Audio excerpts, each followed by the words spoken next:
Believe we're live. Is it really happening? Are we really out there? Welcome, everybody. We'll be getting started shortly. It's your first time on the show. Go ahead and fast forward until you see our pretty faces, or hang in there. You never know what's going to be said in these first few moments. Also, if you're new to the show, I need to remind you that this show is definitely not safe for work, not safe for the kids. It is raw, uncut, straight to the point. Not what you're used to. And don't work out to the Pillaging Podcast. Don't lift heavy weights over your head. As we found out, that is definitely a hazard. Did I tell you that I used to listen to the Pillaging Podcast when I used to go for a run, and I just had to stop because I couldn't stop laughing. It's hard to breathe and laugh and run at the same time. So I would just go home at that point. That's good training, bro. It's good training. Like I said, I just went home. I was like, I'm enough of this tomfoolery. How do you think Clee feels when he's trying to chase down Phillip Rivers and can't stop laughing the whole time? Gosh darn it, let me go. All right, go ahead and whenever you're ready, brother, hit that button. All righty, let's try to do this.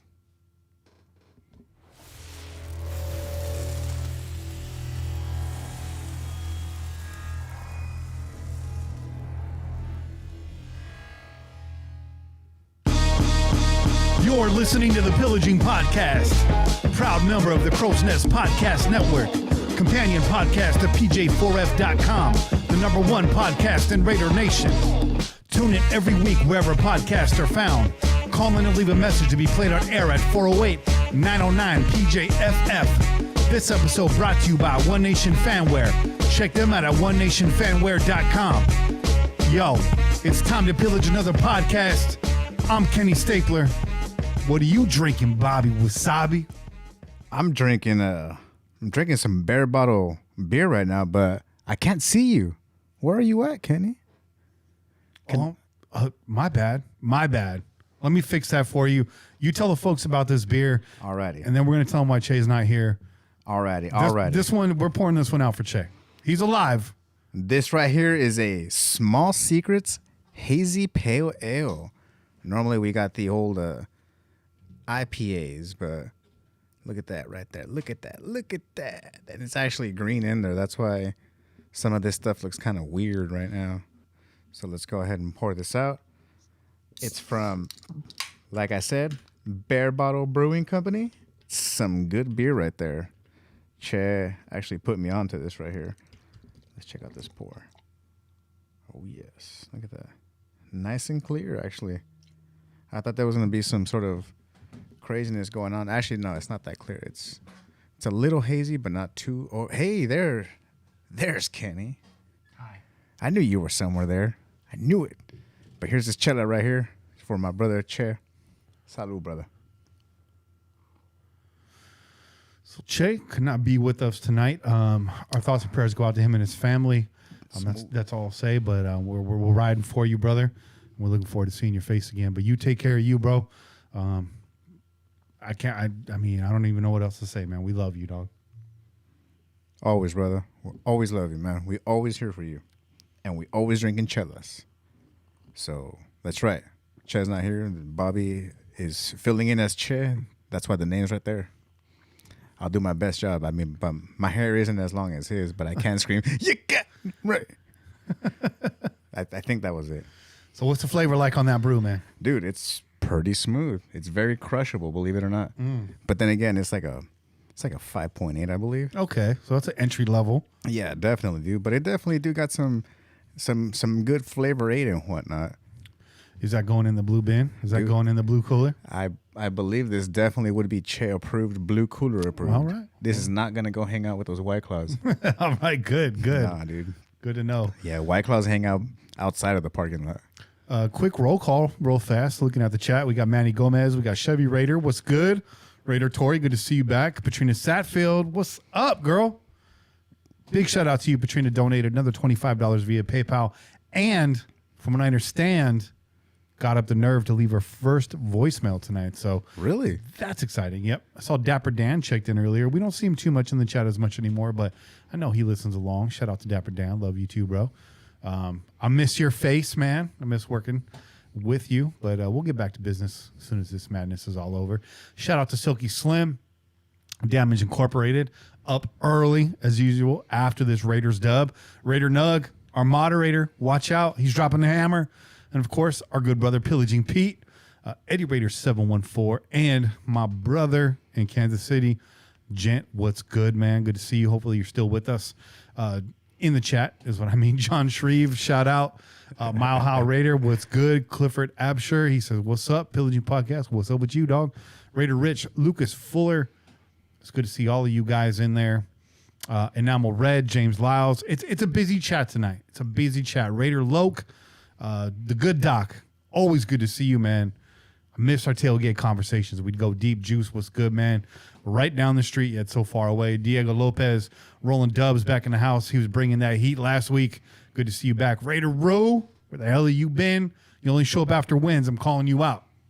You out, Rue. Rue was over there trying to plot to take over PG's job, bro. That's what he's doing. So he's busy. He's busy working up his resume, bro. I get that. Because he hates him. In that case, why the hell are you still here, Rue? Come on, man. Get back to the get that job. Get back to the dark room, man. As always, you can follow us on Twitter at Pillaging Pod. You can follow this man to my left at Bobby Wasabi 4080, Che_PJ4F, myself at Kenny Stapler, and the illustrious Kane. You can follow him at Kane MT6. Shout out right off the bat to Raider Rich with a $5 donation in Super Chat. He says, what up? 7-5 isn't too bad. Just win, baby. Salute. Yeah, I got some thoughts on that. You could donate to the show via paypal.me/PJ4F, or you could donate right here on YouTube by hitting that little chat cash icon and let it rip. If you're feeling it and you want to support the show, please do so. If not, I'm just glad you're here with us rocking. Merchandise, as always, onenationfanwear.com. Enter the code PJ4F, all caps, at checkout and get free shipping all season long. Tonight's show, we got a big show for you. We got some real Raider news from the week. We got the Week 13 post-game breakdown. And, of course, after W, as usual, we're opening the phone lines later in the show. We got 1 million voicemails to get through. We got Kane in this first segment. It's going to be a flamethrower, Bobby. It's definitely a lot to talk about because this game, it's like I told Vinny, man, stressful was just the beginning of it. That's for sure. How many years of your life did you lose today, man? Dude, I think I switched over from like years to like dog years. I lost so many, bro. I like Bob was looking at me like, man, you old.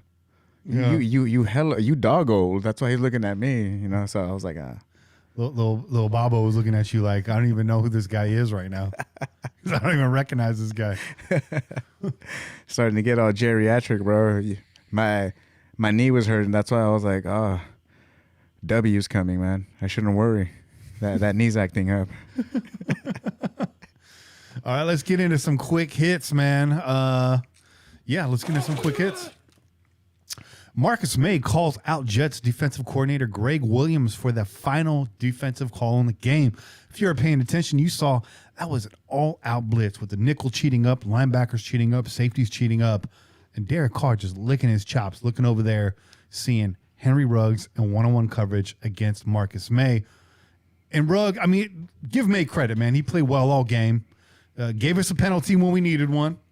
Oh, yeah. We got straight up joked out of his shoelaces by Henry Ruggs on that give and go, man. That little hitch and go. It's anybody will come up with an excuse at any particular point, but just admit it, man. You got burnt. You got burnt. You got burnt and you got outcoached right then and there, dude. And that's what it was all about. I mean, just go ahead and say it was cool. That's it. I mean, you don't have to say it was cool, but you got. Yeah. That's it. And I'm just going to reset this really quick because I'm looking at the chat. Just to be clear, we didn't have time to update our nameplates. So that's actually Bobby Wasabi sitting behind Shay's nameplate right there. But you know what? We're all the same person. Hold on. There. Let it fly, bro. Yeah, let it fly. Whip it around. That's as much chair hair as I have right there. That was that was the sound of Bobby's hair flapping in the wind. Yeah. By the way, I also have some Christmas lasers on the lawn. So if you see a red dot come across my forehead, don't panic. It's not a Jets fan or a Chiefs fan or a Niner fan or anything. It's just a Christmas laser. I actually got the Raiders projector on the side of the house too. Yeah, I heard you had a crazy incident from having that up. Was it like the housing association that did that to you, or what the hell? No, we don't have. Unfortunately, we don't. Well, fortunately, we don't have housing association. I got this projector, projects the Raider logos on the side of the house in spectacular fashion, might I add, and it goes all night long until midnight. We got eggs, man. Side of the house got egged last year. I'm a salty ass Niner fan, I guess. I don't know. I was just saying housing association because those people are crazy, man. It's the same people. Yeah, whatever. It's the same people. All right, let's keep it moving. Quick hits. The Browns, Dolphins, and Colts all win on Sunday, keeping the Raiders in the rearview mirror for now. Raiders do have games against the Colts and the Dolphins in the upcoming weeks. I'm going to say this. I said it before. I said it going into this season. Everyone was looking at the schedule saying, oh, it's an easy road down the backstretch. I said, pump the brakes, Raider Nation. All right? Pump the brakes because things change and nothing's easy in cold weather. I don't care. I know it's, and I know 3 of these games, these are home games. I get that. But now look what you're looking at. You're looking at a, what is it? 8-win Browns team, which we already beat. We're not going to catch them most likely. So you got a 7-win Colts team. You got a 7-win Dolphins team. And then you got your final game being played at 5,000 feet in the freezing cold out there in Mile High, Denver. It doesn't look so easy anymore, does it, Bob? It definitely did not look the way we projected it. The way that Phyllis Rivers has been able to actually gel with the Colts was a really big surprise to me. I did not expect to see that just because of the relationship that he had before in San Diego and then in Los Angeles that he had with his players there. And I was like, he felt comfortable. He gelled very well with them. They didn't do well, but you know, that was what felt comfortable for him. So going to Indianapolis, I was like, T.Y. Hilton, I was like, I really don't see much happening right there. But to see him doing, you know, not doing very well, it was a damn surprise to me. So it definitely made me reevaluate how much of a slobber knocker it was going to be going into Indianapolis. That's for sure. Yeah, it's going to be a tough one, man. But, you know, what I do like about that game is we know everything there is to know about Phillip Rivers. And hopefully that plays into our advantage. Give a quick shout out here to Pillaging Pete. Thank you for the $10 donation in Super Chat. He says, as a carpenter and a Raiders fan, I've watched paint dry and listened to Brent Musburger on the radio. Same difference. He says, please come home, Greg Papa.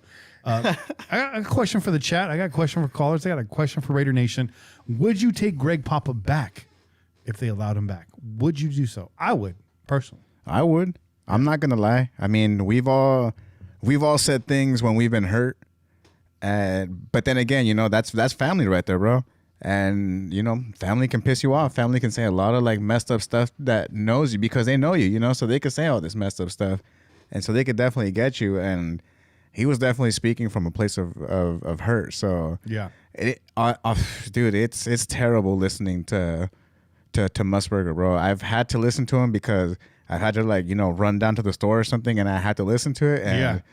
Oh man, dude. Jackpot, touchdown, Las Vegas. And this has been brought to you by Modelo, the Cerveza. Oh god, dude, you can't even say Richard right. The Cerveza. Richard. Dude, it's horrible. Let me update my take on the Greg Papa situation. When we talked about it before, I mean, I was in Greg Papa's corner. I think he was calling out Mark Davis and comparing him to his father Al. And now that time has passed on, I mean, I got a lot of love for Mark Davis, man. He's smarter than he looks. I'll say that. But I also feel like Greg Papa, he was speaking from the heart at the same time. I think both people were acting a bit reactional. And I think Greg Papa still has funk with the Raiders organization as a result of it. But I do know this. Greg Papa's got much love for Raider Nation. So I would definitely welcome him back with open arms. Anytime, dude. Just come back, Papa, because, yeah, man, we all know that Lincoln Kennedy ain't Musburger's main man over there or whatever, dude. Just stop. Man, Link and Greg Papa, that would be an insane duo. Insane. Have you ever seen that shot in the video of them together when he's trying to talk to Lincoln and Lincoln's like not even looking at him. Yeah. He's like, whatever. He's like, yeah. He's like, yeah, that's right. That's right, Greg. He's like, whatever, motherfucker. Shout out to Sal Salazar. Pillaging. Thank you, Sal, for the $24.99 donation. Salute. Very generous, man. That's that's a lot of money, dog. He says Bobby's got that DJ Quick flow in the back. Yeah, he does. Hey, man, it's the DJ Quick COVID flow. I haven't cut this hair since March. Really? Yeah, dude. Okay. Yeah, my lady's like starting to look at me. She's like, "You're gonna have to cut that soon." I like it, dude. I like it. The idea was to go with the mullet, but then you know how like everything is kind of getting crazy, everything's getting like shut down and all that. And my lady's like, "Here you are trying to be, a smart ass and get a mullet and be funny." And then every barber's going to be closed and you're going to be stuck with that mullet. It's true. For the next year or whatever. I'll buzz you up, man. I got the cutters right there in the bathroom. You know what? I'm just going to let it ride, bro. I like it, man. I like it. It's those curls, bro. I like it. You know what it says? It says, I don't give a fuck. That's right. And that's how I do. And you got that easy E look with the hat. I like it, dude. And I'm sure. It's gangster, bro. It's gangster. Yeah. Here's a little gangster, short in size. There you go. Shout out to Raider Loke, $9.99 in the super chat. Pillaging. He says, shout out to Furrow for coming back and keeping us in this game. Cheers as I raise this Pacific Plate Brewing Co. Mango IPA with Citra and Centennial hops. Two of my favorite hops. I hope that beer sounds delicious, man. Pound it. Savor it, but pound it. See that? It's because of Chez's good advice that he's out there encouraging Raider Nation to actually share their chelas as well. That's right. That's right, Chad. Do it. A lot of good comments about the game, about players in the game today. That last one, no exception. We're gonna dive into that. We're just getting through these quick hits right now. I have a lot to say about today's game. You might not like a lot of it. I'm just saying that right now. All right, let's keep it moving. Quick hits. LA teams, the Rams and the Chargers, could finish the season playing home games in Allegiant Stadium. Did you hear me?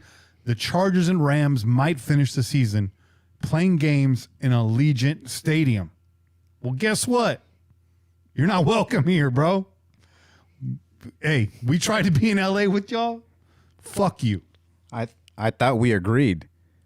You stay on your side of the sandbox, and we'll stay in our sandbox. Not just our side, our whole sandbox. Y'all ain't even supposed to be near us, dude. Go to Arizona with the freaking funnel cakes over there. Yeah. Right? Now they're the what? The Glendale Niners. That's right, Glendale. Yeah. Where the hell is Glendale? It's in Arizona. It's in Arizona, man.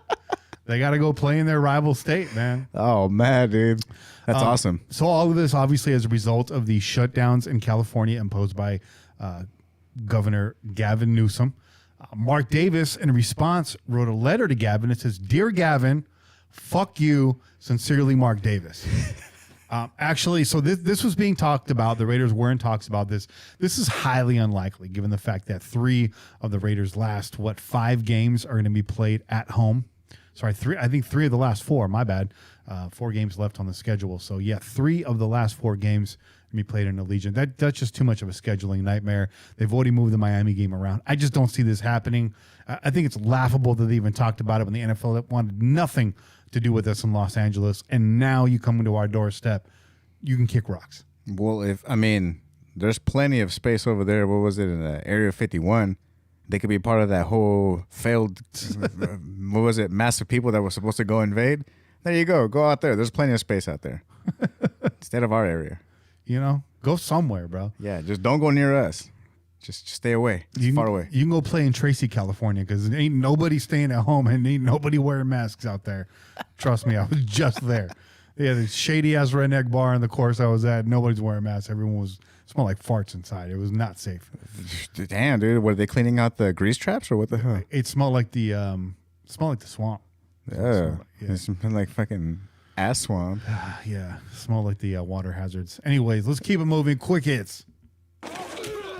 And that's the sound of both LA teams kicking rocks, incidentally. The Raiders signed defensive end Vic Beasley. Did you see him on the field today? I know he was activated. I thought I heard his name out there. He was wearing 51 from what I heard. Right. So I think he was out there. I'm not really sure. I was keying on Klee. Raiders signed him. Paul Gunther had this to say about Vic. He said he's got really good first-up quickness. He's really smart. He's picked up the playbook. He doesn't say a lot. He's a very coachable guy, so he's been a pleasure to add, and hopefully we get him up here in short order. I'm lukewarm excited about this. I'm ready to give anybody a shot at that end. I'm ready to fortify that rotation. As you guys know, Nassib was not activated today. He was out with injury today. So, shore it up, man. Get some fresh bodies on the line. The good thing, what I like about this is Vic has been a proven starter in the past. He's been spotty. He's been inconsistent. As you know, he didn't show up for camp when he was with Tennessee. Kind of caused some ripple effects. It sounds like he's got his head down and he's playing humble and he's ready to work. So I'm with that. What I like about it is we're not relying on him to be a starter. So I'm for this. Exactly. Because a lot of the times we're out there fishing in free agency and expecting that to be the answer. Oh, my God, this person's going to come in and fix everything. Like, we need backups. That's what we need right now. We're just inquiring for backups. We're not looking for starters. We're not trying to drop buku money, none of that type of crap. Just, bring your lunch pail and get to work. That's it. That's it. Nothing else. Just do it. Quick hits. Congratulations on the Carr family on the birth of their fourth child, baby girl, Brooklyn May Carr. Shout out to you guys. Salute. Building a little basketball team over there. That's right. And I think that's his first girl because he has all boys, right? That's right. It's his first girl. Also, I believe the birth happened 24 hours after the last loss, which he said was great because he put the loss behind him and had a really beautiful thing happen in his life. Easier for him to move on. Obviously easy to move on after something like that. So congratulations, guys. Carr family, you guys are always smiling. Like to see it. Love to see it. Keep it moving. He was actually joking with his kids, saying that his daughter is actually his favorite because she came out the fastest. so I guess the boys took a while to come out. So he's like, "Yep, she's my favorite." You like that quick handoff, huh? Hey, that's how he had to do it, man. It's like, cool, let's go. Got to go play. Well, the more you have, the faster they come out. Hey, quick hits. Lastly, Chiefs and Broncos playing right now. And the Broncos giving the Chiefs a run for the money. I love it.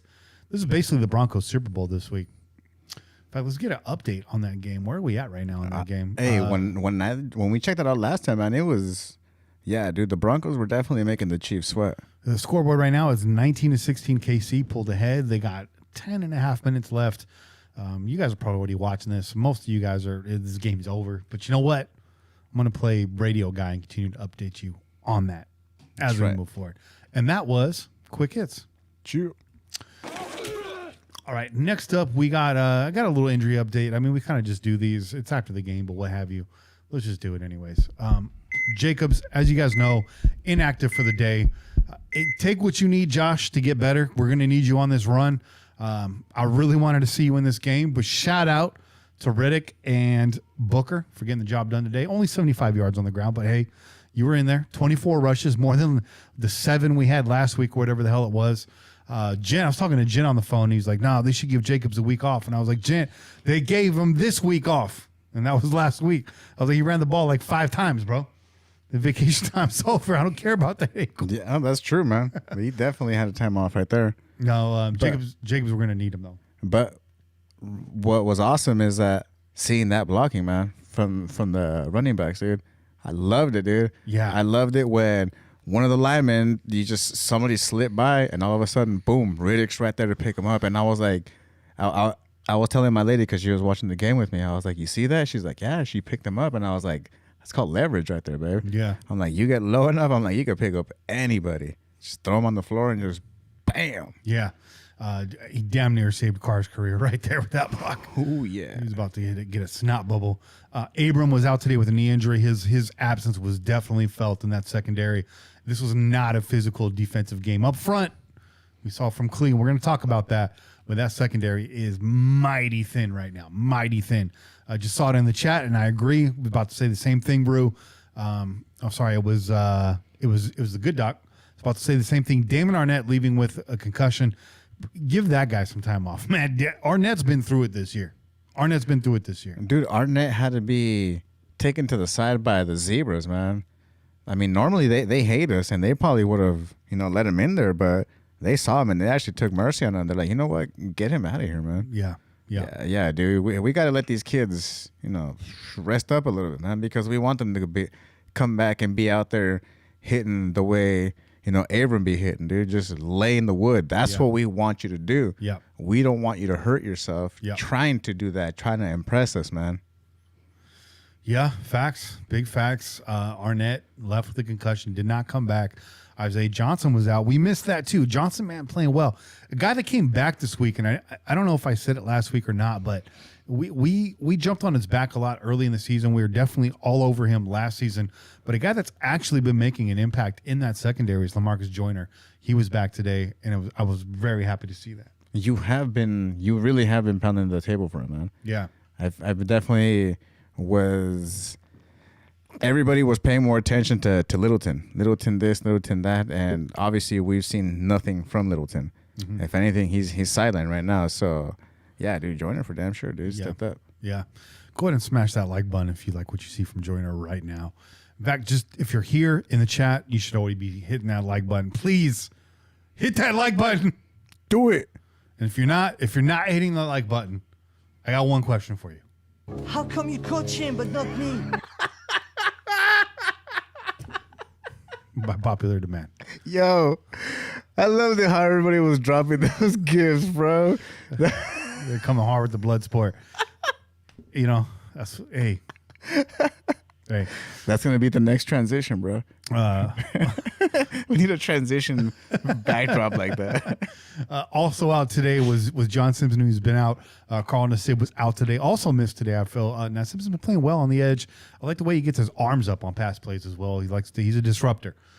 Sam Young was in at right tackle today for Brandon Parker and Trent Brown. Trent Brown was activated but did not play. It's going to take him about a week to get back up to speed, get his fluids up, get some electrolytes in that big boy. Give him a fruit by the foot. What the hell? Get him back on the field against the Colts. He might need one of those organic fruit by the foot, man. That way he could stay light on his feet, man. We don't need you messing up your ankles or nothing like that, bro. Stop jumping up blocks. Those squares and all that, dude. Just take care of yourself, man. Right? Stop trying to show off. Period. Just go out there and do your job. Oh man, I think it's time to call Kane, bro. I think so. Yeah. Is Kane ready? Because I know he's gonna have a lot to say about this game. I was gonna text him, and I was like, man, I'm afraid if I text him, like he's gonna run my battery low, dude. Yeah, that's why he's one of the first people I want to call after the game. Him, and then Gent, obviously you guys, but then I don't because I feel like then I talk myself out, and things aren't the same when you say them the second time. So I just kind of save it all in, and I wait to talk to Kane here live on air. We don't plan any of this shit. I'll tell you that right now.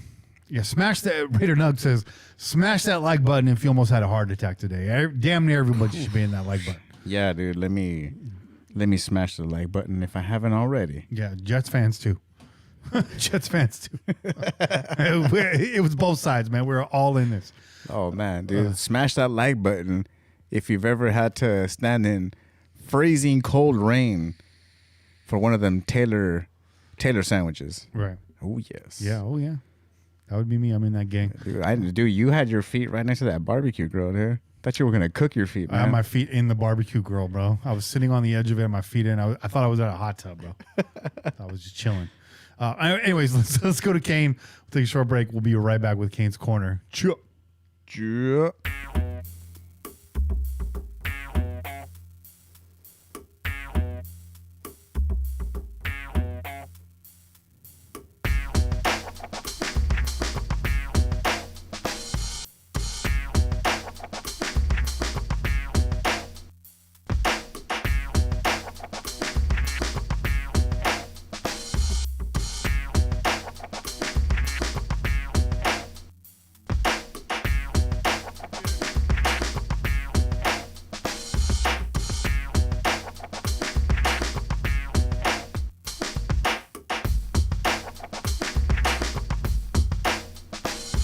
funny for a minute. I wanted those quick hits. Hit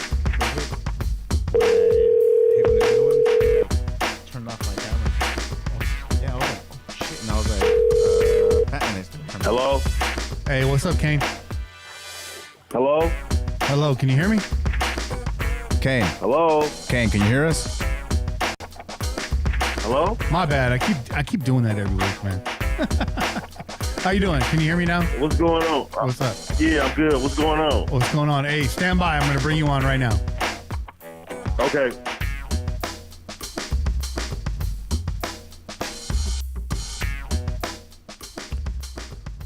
And we're back. Joining us on air is the illustrious Raider Kane. Kane, what's cracking, man?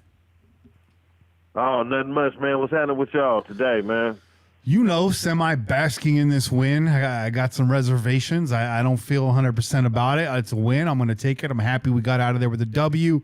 The name of this episode is Escape from New York. And we're bringing you on to help us make sense out of all this, man. Like I said, I'll take it, but I don't like it. You know what I don't like about it, Kane? They're calling this the Raiders' miracle victory over the Jets. Say that really slow and tell me it doesn't piss you off. Raiders' miracle victory against the Jets. If the Jets won, this would have been a miracle. We're supposed to win this game.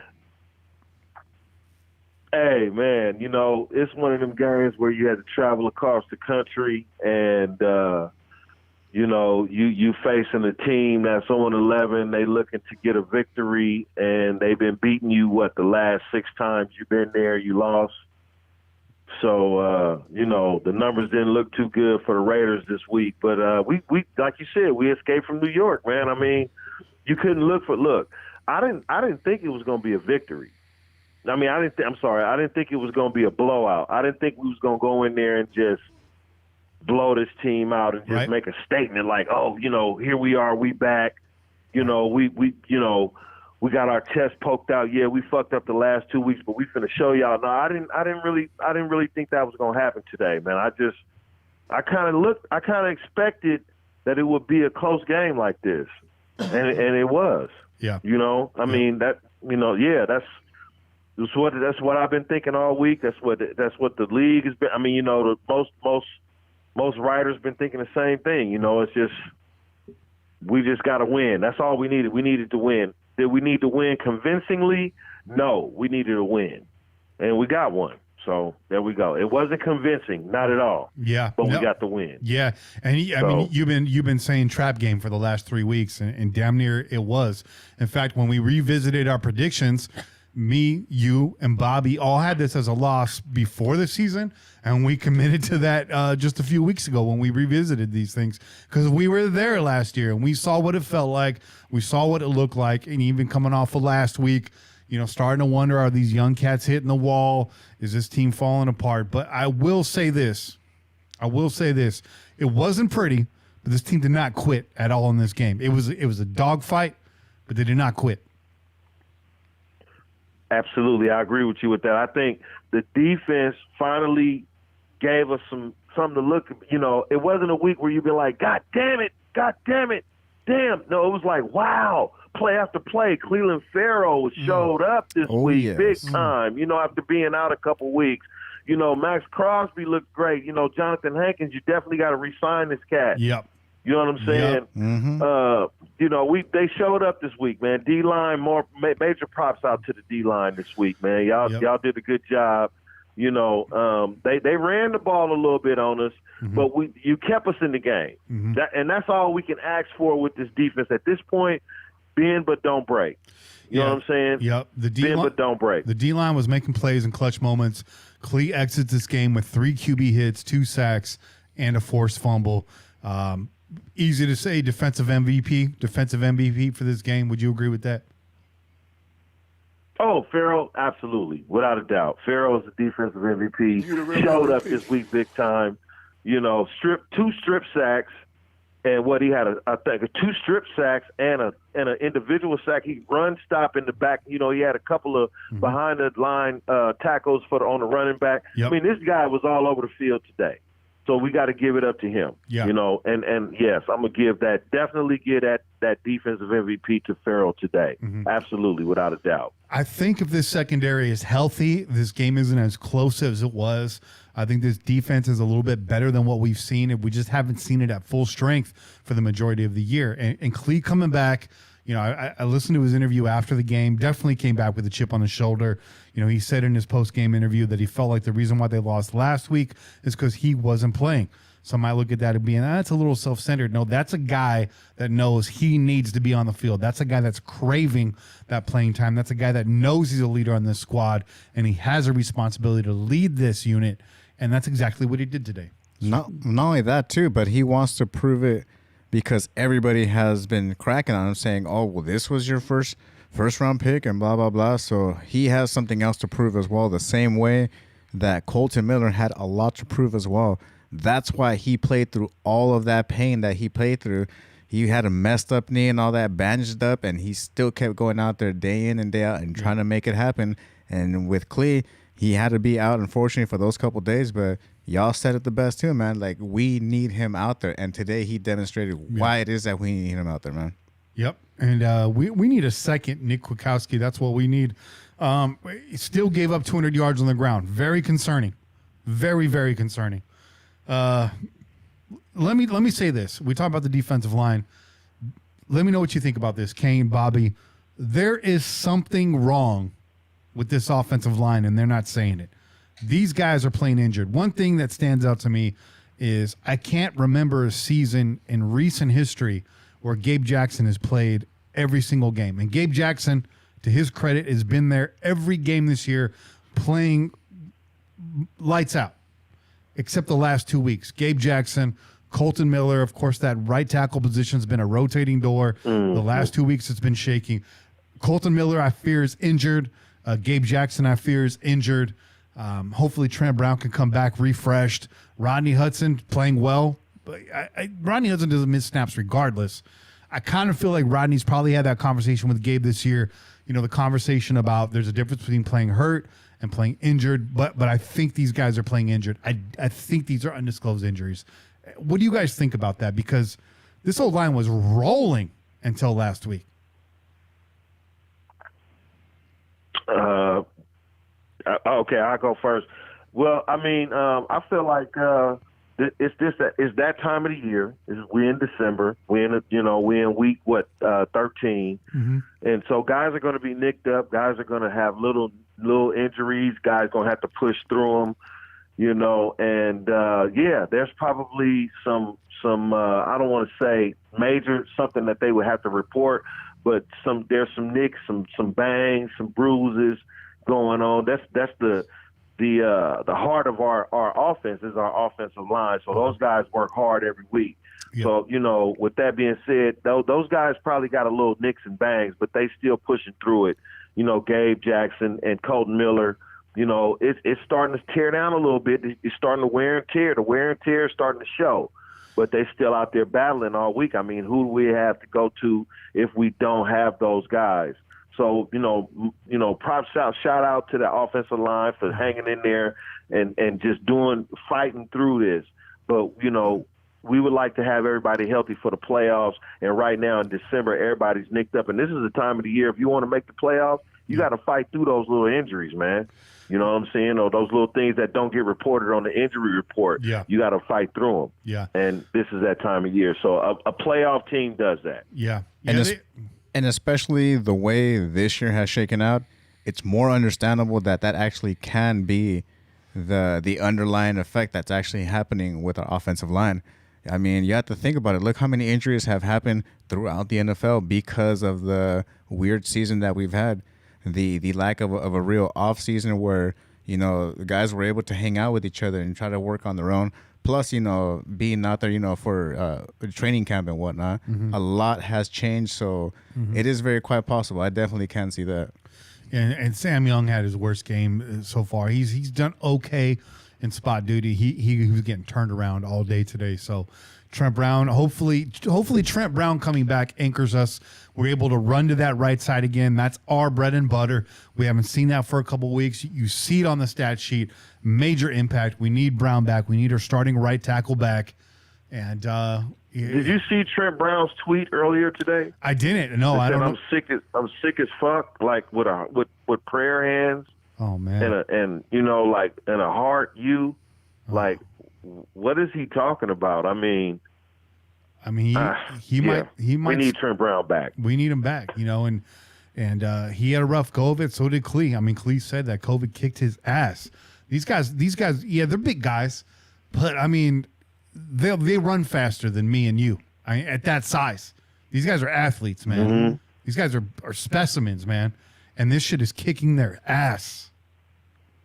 A 6'7" offensive 400 lineman. pounds and COVID don't look good. No. So I'm shot. I hope Trent Brown, fuck football, get back healthy, bro. Yep. And then also while you getting back healthy, we need you.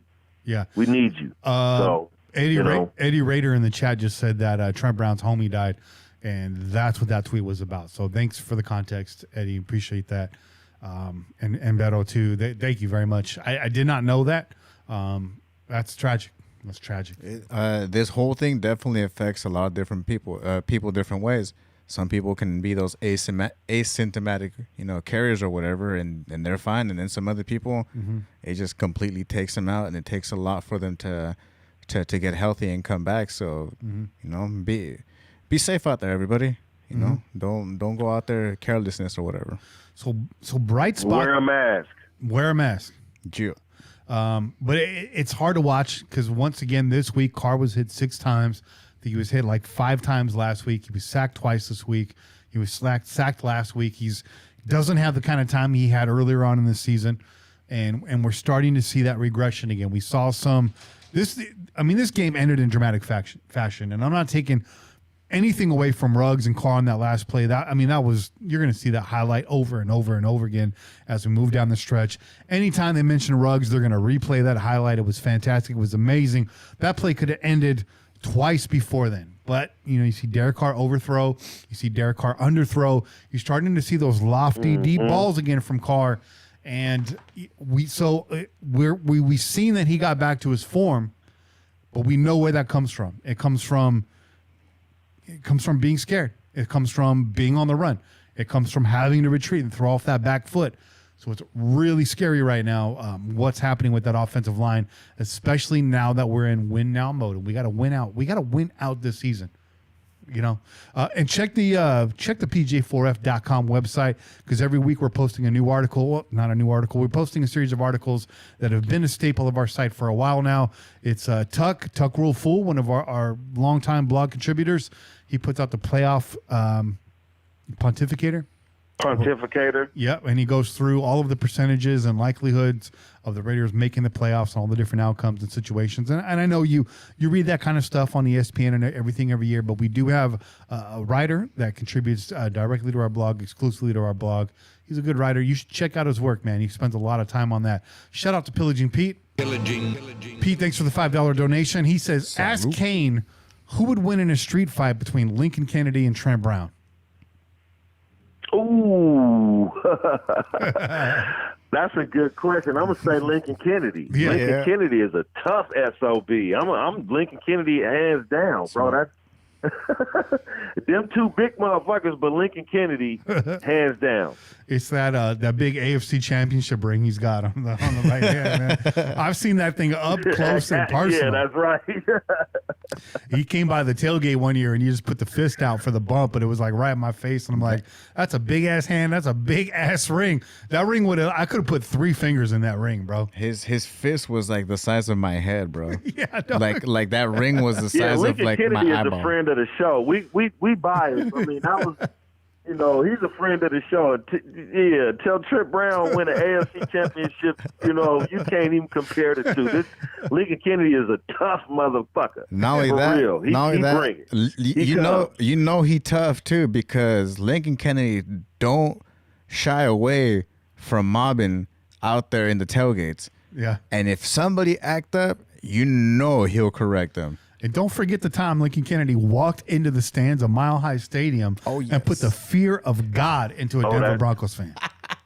Don't forget that. You ain't never seen Trent Brown do that. Trent Brown is...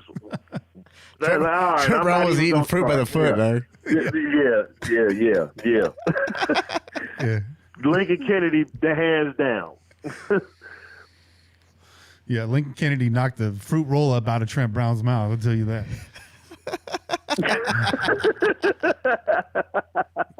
That was not even that's unfair, but okay. Lincoln Kennedy, hands down, man, hands down. Like, we know Lincoln Kennedy, like, not personally, but professionally, personally. Yeah, no, you hands down, Lincoln Kennedy, man. Smack fire out your ass, man. Lincoln Kennedy all day. That was a good question. Thank you, Pete. Let's talk about the bright spot, man, of this Raiders offense. And once again, it seemed like it was this time last year that we had to rely on one guy to make it happen, and that guy is Darren Waller. And look where he is again this year. 8 catches for 123 yards and 2 touchdowns today. Darren Waller, offensive MVP, Kane? Offensive MVP and my fantasy player MVP of the week. Damn you, Kane! I can't. Yeah. I can't believe you getting me with him. Of the week. Hey, out there, me and Bobby is playing each other in fantasy football this week. Damn, dog. I looked at the thing, and I was looking, just looking at the scores. I was like, all right, where the hell is Kane whooping me so hard? And I looked at, and I saw, I was like, oh man, he got Waller. I was like, that's not right, dude. You just put in the cheat code right there, bro. Messed up. Hey, Waller had a great game today, man. And you know what? We needed Waller.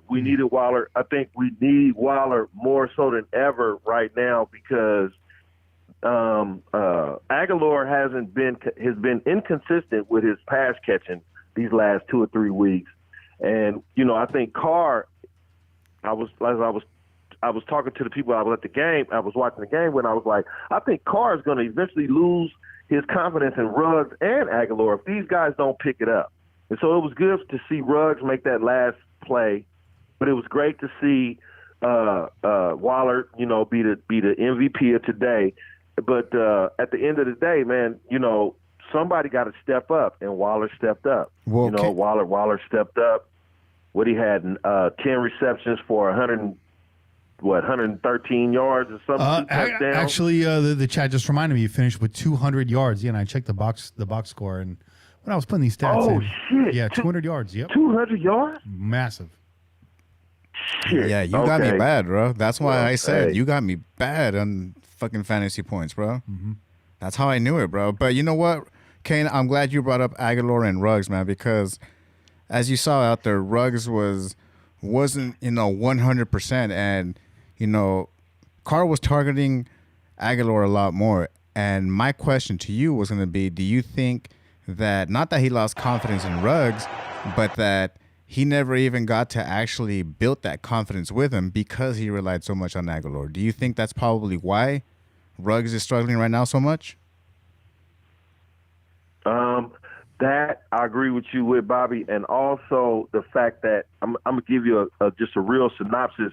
When the Raiders drafted this guy, they knew that he was a work in progress. They knew that you can't teach speed, but he was going to be a work in understanding the route concepts, and he's not well at getting off press man coverage. That these are things that you can coach, but you can't coach speed. So that coming into it, we knew that when we drafted him, it was going to be some Thanos. Stop. We knew it was going to be. Sorry about that, y'all. We knew it was going to be some ups and downs. You know what I'm saying? So here we are. We're seeing those ups and downs. You know what I'm saying? As far as Aguilar is concerned, Aguilar has just reverted back to Aguilar that we saw in Philadelphia. Some inconsistent. You can throw him the ball. You can put it right on point. He might catch it. He might not. Well, here's the thing today, though. And I mean, there was a couple. What I'm kind of seeing with that. There were several moments in today's game where Aguilar did his job and Derek Carr could not connect with him. He was underthrowing him, overthrowing him, putting too high. So I think there's a little blame on both sides here. Aguilar had a rough game last week. But he was getting open out there today, and Derek Carr just could not link up with them. Hopefully, those guys can get back in sync because it was fun to see them gelling.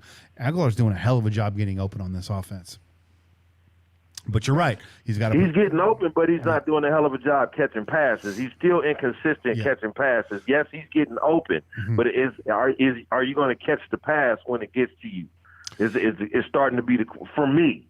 I'm not, speaking for the whole fan base. I'm just speaking for Kane. Are you going to catch the pass? Because for me, you've been rather inconsistent these last 2-3 weeks. From my standpoint, I'll give you that. It's just some of those balls today very uncatchable. I will say that this week. Let's hope he can get back on track because we're going to need everything we can get going forward. So that leads me to the next question. Who are you throwing in the truck this week? Who's the trash can player? The Reginald Nelson trash can player of the week. Oh man, the Reginald Nelson trash can player of the week. Oh fuck! I had this in my head coming into this, and I was going to say at the beginning of this I was going to say the defense, but then now the defense kind of stuck in there. You know what I'm saying? Mm-hmm. So it's kind of like shit, man. I mean, I don't really have a player this week. We won a fucking game that we could have lost. You know what I'm saying? To like throw anybody. To throw anybody in the can this week would be, we like you said, escape from New York. Yeah. So I got a guy. I'm unless y'all got a suggestion, I don't really have one this week. I got a guy. Abram was missing and the safety still showed up. Yeah. You want to blame Eric Harris? We can throw Eric Harris in there. But I mean, yeah. I'm gonna easily throw. I'm gonna put Sam Young in there. I want to put Sam Young in there. We can't run to the right side. The right side was leaky all game. Derek Carr had to watch his blind side. He was getting chased from the back all damn game. I'm going to put Sam Young in there. And I know, Sam Young, I know you're backup. I know you didn't expect to play this much. But damn it, Sam Young, you've known this situation for several weeks now. And you got work today. And I know Quinnen Williams is on that side, lined up over Gabe Jackson. It's a lot of pressure over there. I know that. But I'm going to put Sam Young in there, man. The secondary, Raider Nug talking about the secondary. Yeah. Sorry, secondary was a liability this week, but you just had so many people dropping. You got Nevin Lawson back there. You got Nixon back there. I mean, these are not guys. These are not guys that you want to count on. Sam Young, we have to count on. We've had to count on. Well, we're damn near bare bones when it comes to our backups on the offensive line, man. So you know what time it is, Sam Young, and you're lucky that we've had those blocking running backs. Yeah. Again, I'll repeat it. Those blocking running backs saved Derek Carr numerous times. Saved the game. Good take, Bobby. You 100% correct too. Without that's why I think we didn't see Booker for a minute. And I was wondering. I was like, damn, what's up? Why is Booker not in there? And I was like, oh, he's not a good pass blocker. You know what I'm saying? And because we didn't see him like in the first half. We saw him a couple times. And then, I started him in my fantasy, so I was definitely paying attention to him. And we didn't see him until like the second half of the game. You know what I'm saying? Too much. So you're right, Bobby. Good take on that. Like they had to do a lot of pass protecting today. I think this offensive line, and then Kenny had texted me earlier too, and was like, the offensive line is looking bad. You know what I'm saying? This offensive line is I don't know. At least we hanging in there, man. We're hanging in there. Yeah. We miss Trent Brown. We miss Incognito. We need the whole offensive line back at some point. Are we ever going to get the line back that we signed and started out with that's the coaches would like to see?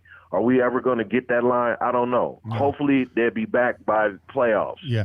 And we know Incognito's season has ended. He had season-ending surgery.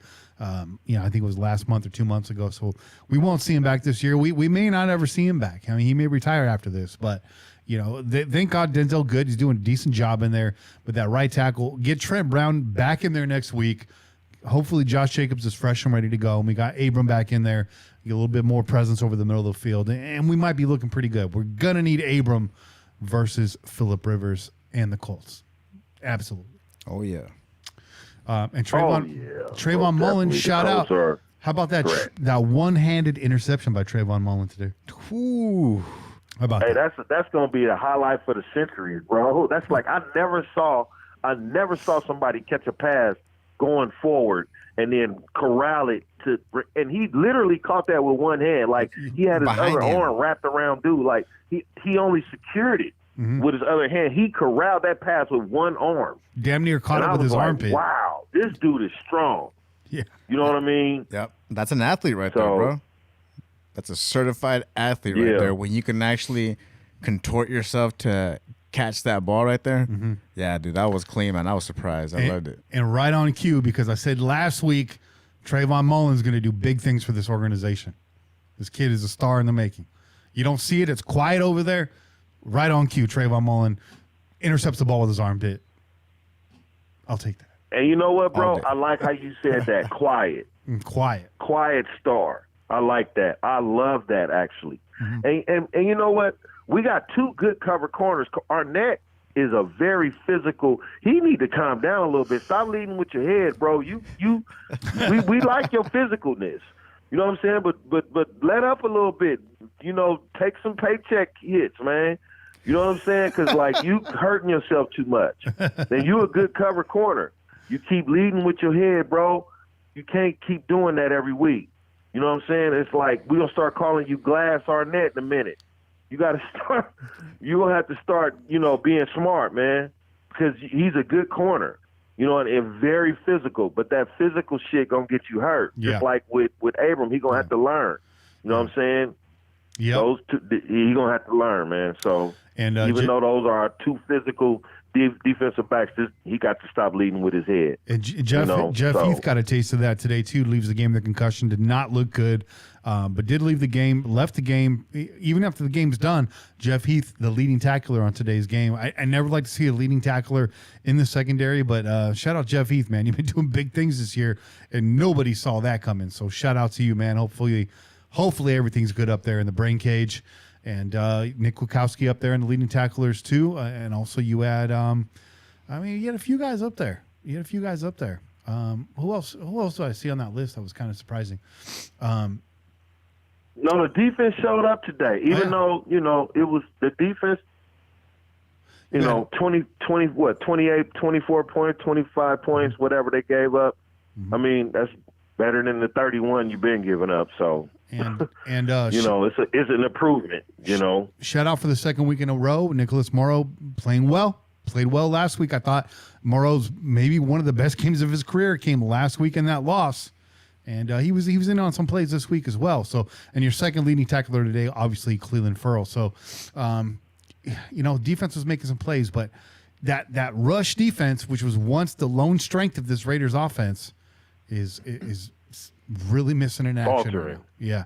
The other thing I want to key on is, you know, this team, both defensively and offensively, is very strong in the first 5-10 minutes of games. And, you know, Jets' first drive, 12 plays, 5 minutes, 3 short passes that go long, and Darnold, combined 50 yards on those short passes, go right down the field and score a touchdown. That's when I was like, here we go. And we've seen that now 2 weeks in a row. The Raiders come out. They look to be back to their first quarter selves. And then, ball gets tipped off of Ruggs' hands and it goes for an interception. So it's kind of hard to see, man. We need to get back on track early in these games. But, it was exciting to see another Derek Carr fourth quarter comeback. But I'll be happy if we don't see another one of those.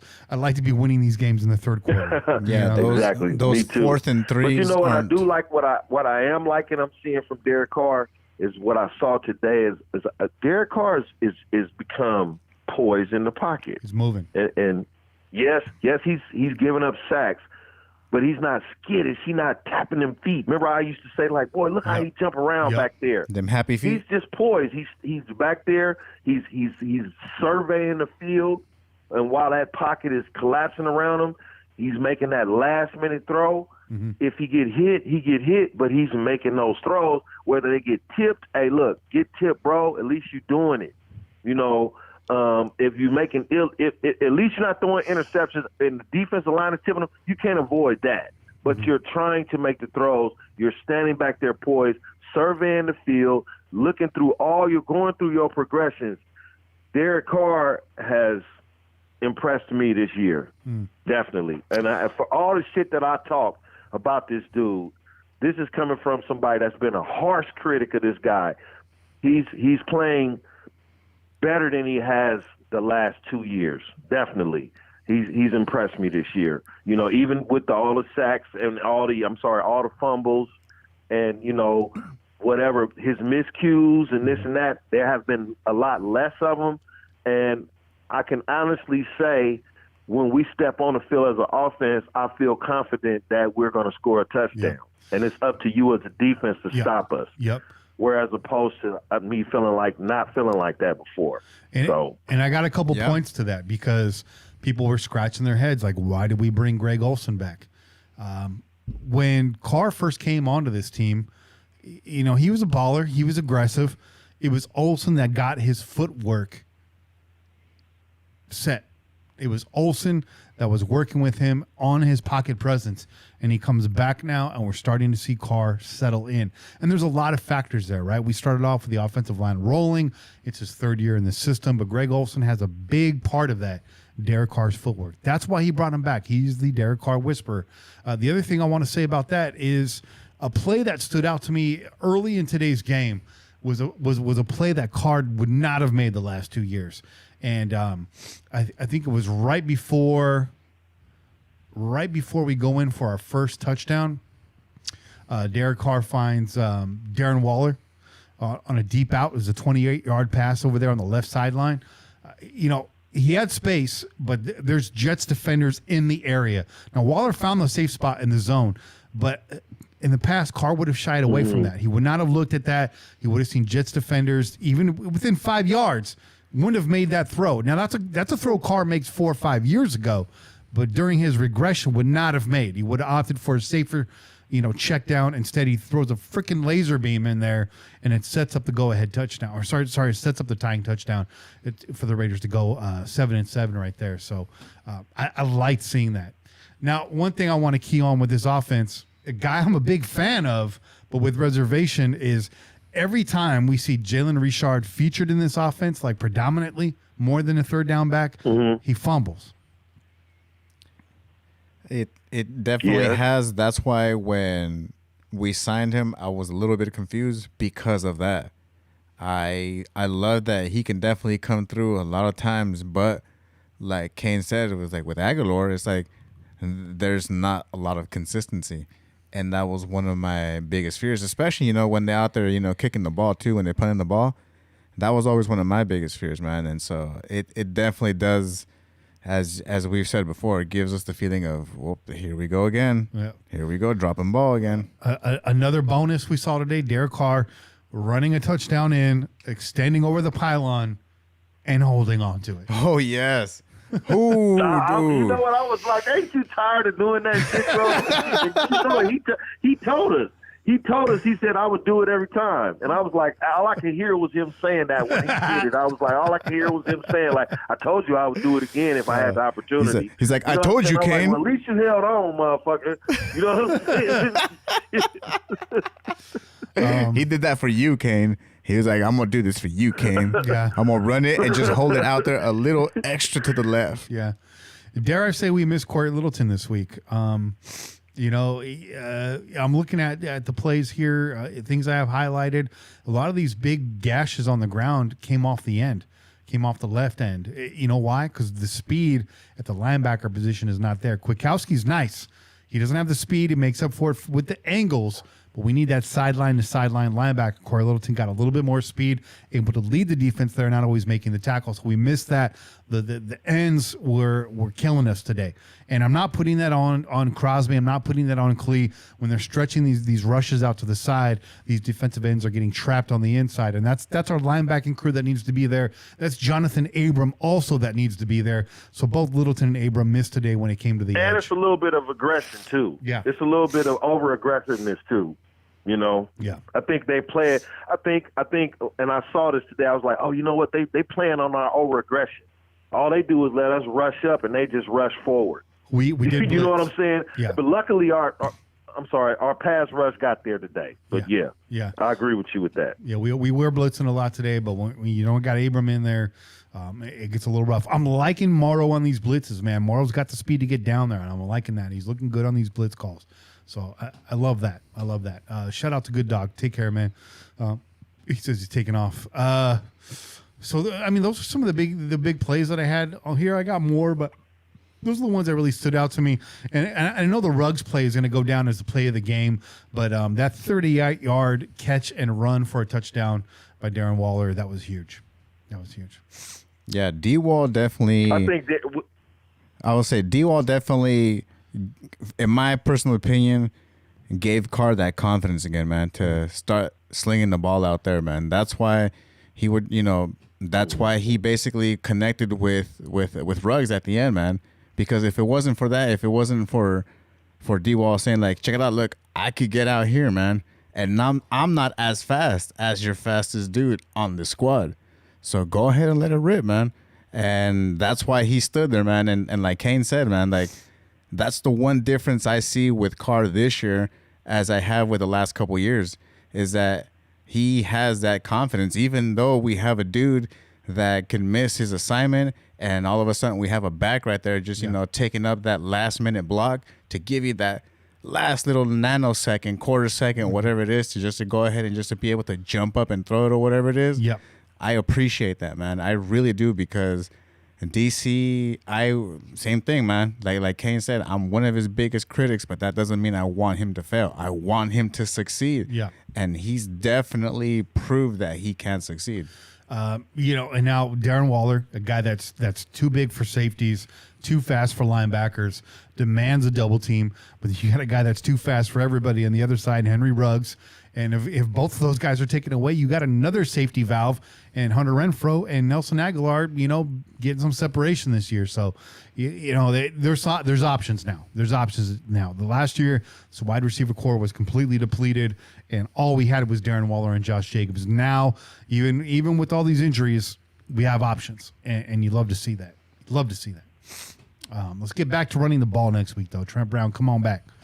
Baby, come back. We need you, bro. We don't need you on that milk carton. Next week, we need him, man. He don't know how. I'm sure he knows how bad he's needed. Yeah.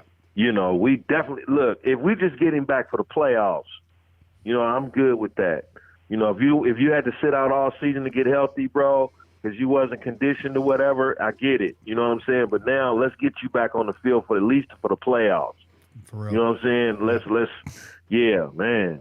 We need you. The running game misses him the most. Mm-hmm.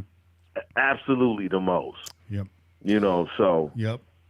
It's hard to move that refrigerator-sized gentleman, man. Yeah. And you can see it in the play calling. I mean, it's definitely been pass heavy. How many passes did we have this week? It was 47 attempts for Derek Carr. 47 attempts. So that's you know what I'm saying? 25 rushes on the ground, sure, but we'd like to see that number closer to 30, and we'd like to see these drives sustained a little bit longer, so we're not putting the ball in the air so much. But the other guy we need going in the playoffs is you, Raider Kane. I want to thank you for coming on and keeping it real. Hell yeah. Oh man, it's been good talking to you. Hey, where's Che at this week? My phone is all fucked up. What's up with Che this week? He's out? Yeah, Che's out. He couldn't make it. He's dealing with well, I don't want to say on air. He's healthy. He's safe. Yeah. Okay. He's healthy. Okay. He's safe. But that's good. Well, shit, man. I wish everybody well, man. Y'all stay safe, brothers. It was good talking to y'all, man. And I'll catch up with y'all next week. Hell yeah! Congrats on that fantasy victory. Sorry, Bobby. Yeah, it's fine, bro. Yes, Bobby. It's all good, bro. It's all right, bro. I'm in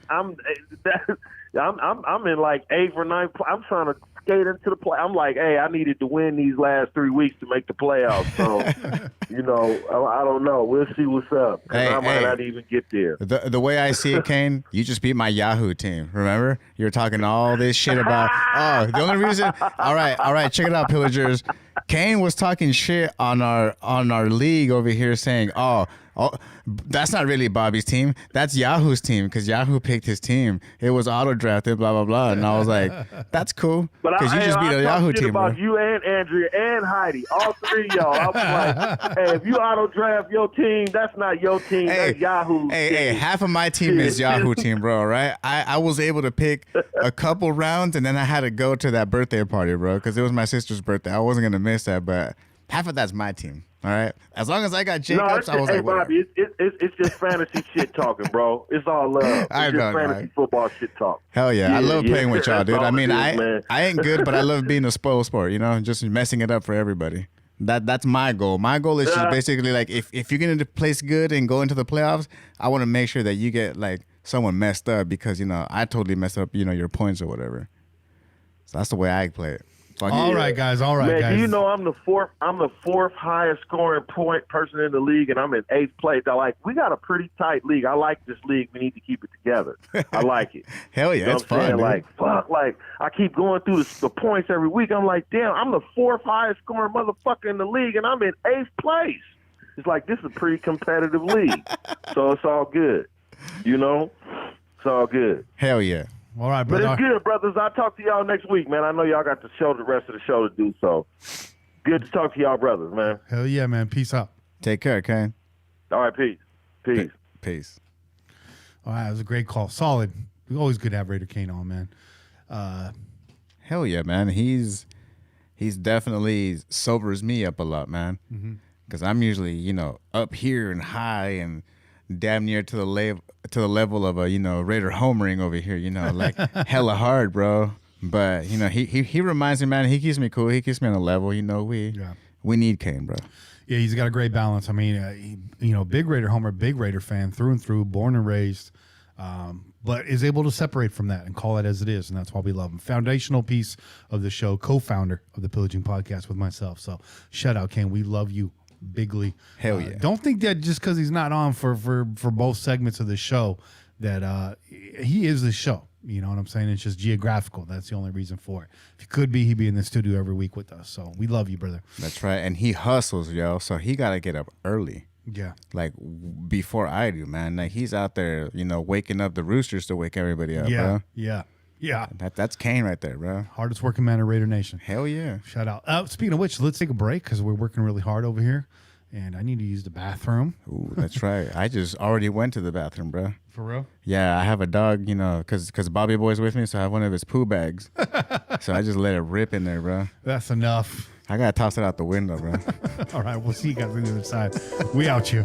Peace.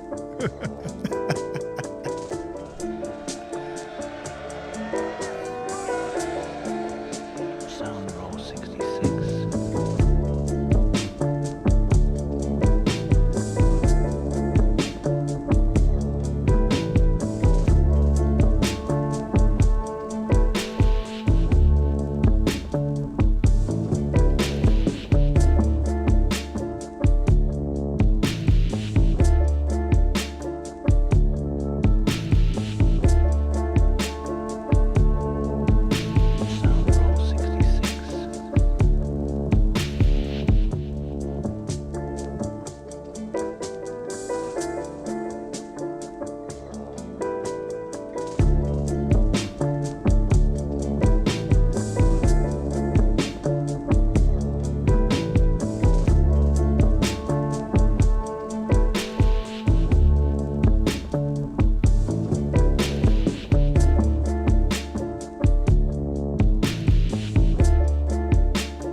waiting on Bobby to get back in the seat, taking care of business. Blind athlete, that's a good question. What's everybody drinking? I'm drinking water, man. You know me. Sticking to the diet. Down 20 pounds. We got about 30 to go. We're getting there. Hey, that beach body starts in October, man. That's right, dog. Gotta get that South Beach diet going, bro. Yeah, that's basically what I'm on, bro. I'm on that South Beach whale diet, dog. You know what I'm saying? So I'm just chilling there, bro. It's wintertime. I'm allowed to gain those extra winter pounds. You're on that South Central diet. It's birria and tacos only. Fucking A, dog. Hey, it's actually quesadillas, bro. The birria with the quesadilla, bro. Oh, that sounds fire right now. Flavor country, bro. Flavor Town. Yeah. Not good for the arteries, though. You ready to get back? Oh, yeah. Good to go. Bobby got his snacks. I got my waters.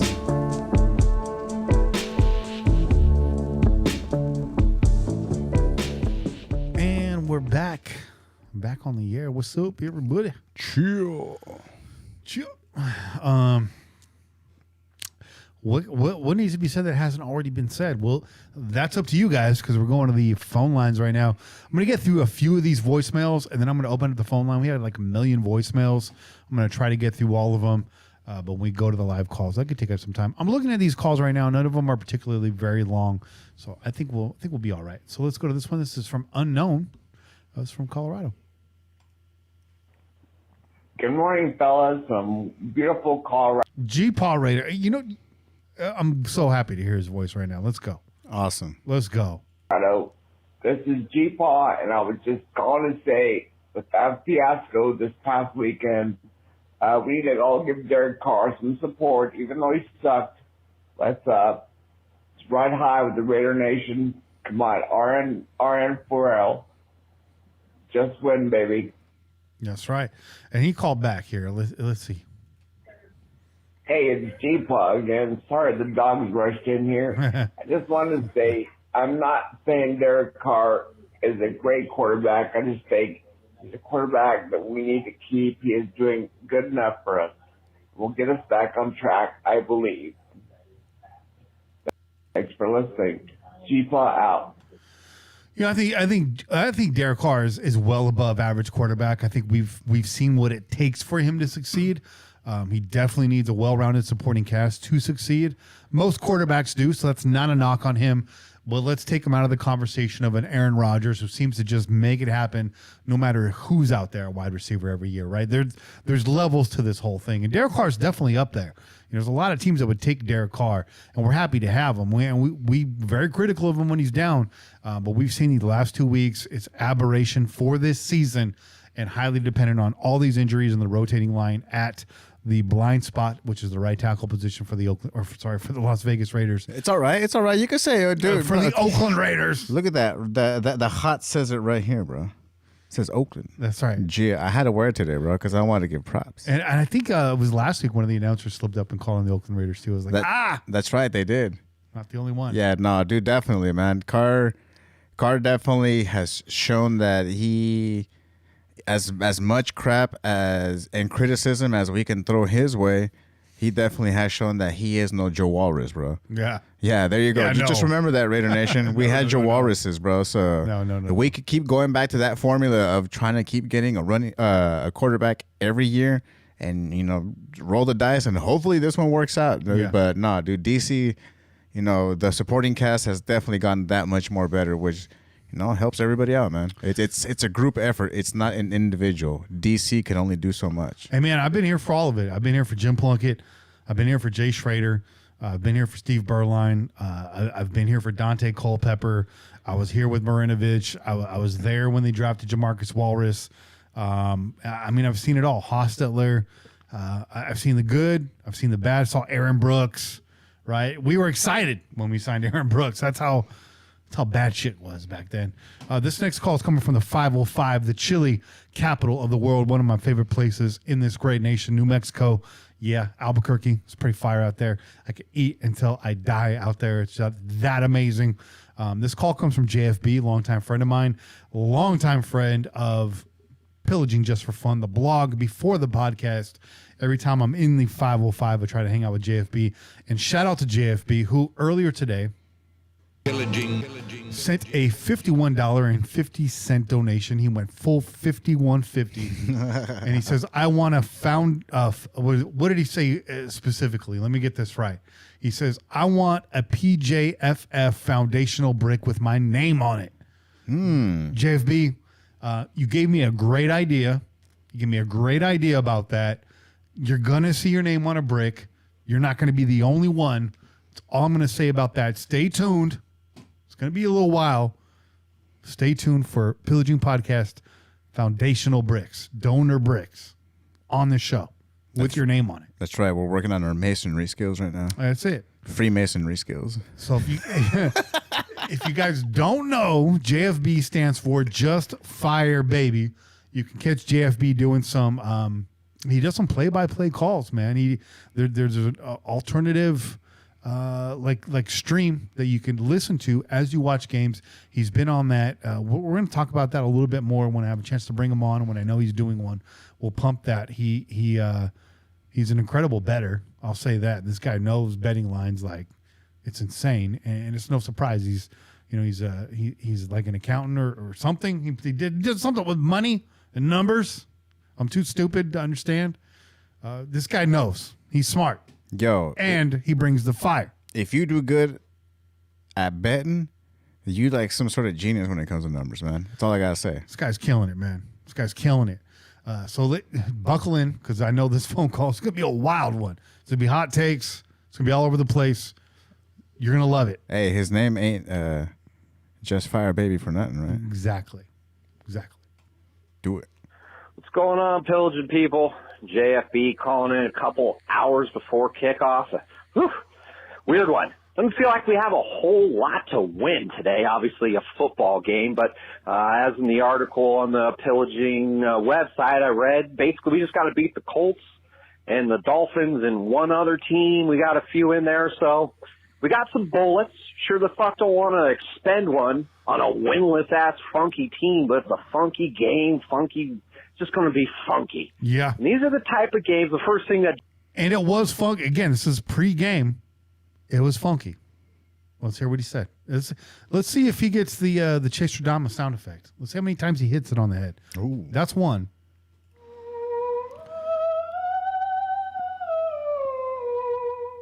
jumps out to me when I look at it. Derek Carr cap hit, $21.5 million in 2020. The highest two Jets combined. It's like 18.3. Derek Carr is making more money than the highest two players on the Jets. So, he's going to be the MVP at the bank tomorrow out of everyone. But we need him to be at least the HNFIC today. You don't have to be great. You just got to go. The Jets don't got to fucking win. So all kinds of teams have went in there. I'm sure people were beat up. I'm sure running backs were hurt on some teams. It's the NFL. So, and they went in there, probably didn't do their best, but you got to have the big moments. You got to be that dude. End of halves. You could be struggling. Your defense gets like a turnover deep in there. Zip, 2 plays, touchdowns. Fuck y'all. You got to be that dude just to seize the opportunity, seize the win, and fucking just win, baby. Right? Yeah. Ain't that what we do? Yep. So I feel like we're going to get it. We'll see how it comes out. I might call in afterwards. I'm thinking a funky game, a boring game, some bad football. But Raiders 17-10. Let's go. All right. A little off there. Get the win. It wasn't a boring game. It was definitely a funky game. So I'll give you that. JFB, call him more often, man. You got to give Pete a run for his money. Give him some competition, bro. He definitely at least got the one possession correct, though. It wasn't like a 2-possession thing. It was at least a 1 possession. So Yeah. it was pretty close. Shout out to Quinn for the $9.99 donation in Super Chat. He says this is his Pillaging foundational brick layaway payment. Hey, thank you. And more on that later. I think you're on that wall I think you're going to be on that wall. That's right, yo. I want to bust out with my Kmart smock. And I will say, it's lastly, this is an idea that came to my mind today. So this is a ways away from actually happening. This probably won't happen till the end of the season. We're going to, again, remodel the studio, reposition a lot of things here, get some new graphics, get some new animations. It's going to be a whole new look. That's all thanks to you guys, the donors. We want to give back, but I want to give myself a disclaimer. I have a pretty big list of the people that have donated and what they've donated. It's hard for me to track that in YouTube. So when these bricks start going up on a wall right behind us, if you don't see your name there, just let me know. We're going to get you on there, okay? And we're probably going to build it slowly. So don't expect to see everybody's name day one. It's going to happen. So don't rush us with all the receipts, yo. Yeah. But send the receipts. Let me know. Because, man, I'm just a regular dude. I get stoned. I forget, okay? So let me know. Yeah, that's what happens when you hang out with Bobby over here. Mm-hmm. You know, I make sure that you forget everything that you're supposed to do. So that way you at least have a good time for those, 10 minutes or so. Yeah. We're going to go down to Mr. Oceanside here, see John Fish. He's always got the good beers popping off. He's got 2 calls, one's short, one's a little bit longer. You never know what kind of frame of mind Fish is in, so this will be fun. What's up, fam? See John Fish down here in Oceanside. I don't want to take too much time. I was just putting together something about how I wasn't sure if Adam Gase or Ryan Tannehill back in the day were owning us every single time. And then I had to kill that thought. I think I just lost my chorizo. He lost his chorizo in that call, but so that was it. That was it from C. John Fish. The same area code. I thought it was him. I was an entertaining call, man. Hey, man. These games, that's what happens, bro. When they come down to it, bro, you might lose your chorizo, bro. You never know, man. That's why you got to smash that like button. That's why you got to, if you ever lost your chorizo, smash that like button. Even if it was just a little leaky, a little water. Let's go over here to Raider Wop. Holy fucking shitballs, Batman. That game was nuts. It's Wop. Holy fuck, man. Wop might be leading off the show again with that quote right there. Yes. God. That defense did absolutely nothing for us all game, just getting obliterated. And, what a beautiful play by Ruggs, man. I mean, say what you want. It was a fucking tight game. It was horrible to watch at times. But, God, what a win. You just got to be thankful for the wins. I am, last week was embarrassing. This week was starting to look the same exact way. They made it happen. It wasn't beautiful at all. It was actually really fucking ugly. But fuck me, man. I am just glad that game is over. I feel like I just got found not guilty for doing 25 to life or some shit like that. Like, once they read it, I was like, oh, thank God. Whew. That was too much for the old ticker, man. My shit stopped a couple times, but whew. Good win. Let's go Raiders. I need to go take a nap now because I'm fucking, Hope you guys are doing well. Wapo out. Yeah, Wop sounds like you just spent it. Good takes there, Wop. It's really good to hear you that ecstatic. No thunder this week, which is good. Quinn says in the chat, it was worth it being so close just to have Ruggs game-winning go route. I don't disagree. That was exciting. But you bring that same energy into next week against the Colts, you ain't going to have a chance to win. You ain't going to have a shot. You better get on them early, and you better stay on it because the Colts are scoring points every week. Yeah, that pressure definitely got to come up from the line right there because we all know, we've all seen it. Yeah. Once Phyllis gets flustered, he starts making all sorts of mistakes. So. And that's the good thing, right? It does not take much to rattle Phillip Rivers. It doesn't take much. Not at all, dude. And that's the one. That's why when we were making our predictions at the beginning of the season, before the season, I was like, yeah, we're going to handle it because why? Because we know him already. He's going to have a cast that he doesn't know nothing about and blah, blah, blah. That's definitely changed, but it's still the same Phyllis Rivers. You shake him up, he's gonna collapse all up on his own. Yeah. That's it. And it's been certified. We've seen it numerous times. Yeah. John needs to show the footage of Phillip Rivers calling out our defense and laughing at the line of scrimmage. That's what he needs to show this week. Clee, watch that footage and put this guy's ass in the dirt, man. You know what? I want to see Clee and Crosby just having a meeting at the quarterback every time. So that way that what was it? That one little gif can pop up in my head every time. Salt. Salt and pepper's here in the backfield. And they in effect. For That's real. what I'm trying to see. Yeah. I want to see I want to see Lucille in there getting in that face, bro. I want to see Lucille get a sack next week. Dude, I could definitely see her doing that, yo. You know Lucille hates the shit out of Phillip Rivers. You just know it. Well, not only that too, but she saw his ass all the time down there. Fucking down in San Diego and shit, and then in LA, she was down there. She was controlling that area. So she could definitely put the fear of God into that child. I want Clee and Max to remove Phillip Rivers' ability to have another child. That's what I want. You've had enough, bro. You've had enough. Way too many, man. He has his own squad right there, bro.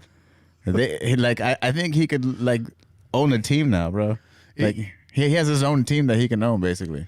I don't know if you believe in nature or nurture or what school of thought you belong to, but with Phillip Rivers being as much of a crybaby as he is, I don't want to step foot in that household. It's got to be so goddamn annoying, dude. Those babies probably don't shut the fuck up all day long. Oh man, it's that Crimea Rivers gene, bro. It's gonna be a whole lot of crying and a whole lot of weird swears. It's gonna sound like a bunch of Flanders up in there, dude. Just a bunch of diddlies and doodlies and who knows what the hell else, bro. Let's go over to the 209. I believe this is J-Rob. Hey guys, it's J-Rob. First off, I just want to let you guys know this is the most pissed off I've ever been over a win. Ooh. Are you fucking serious? This is an 0-11 team, and you got to pull some shit out like that to get a W? It's fucking embarrassing, right? And also, who in the world the fuck decides to run out the ball or run out the clock in the end of the third quarter? Especially when you're starting fucking running backs out. You got two linemen because one of them either has chronic COVID or chronic diabetes. I don't know which one it fucking is. This is embarrassing. Hold on. First off, I want to say, J-Rob, you're my spirit animal right now, okay? I'm holding back. This is exactly how I feel.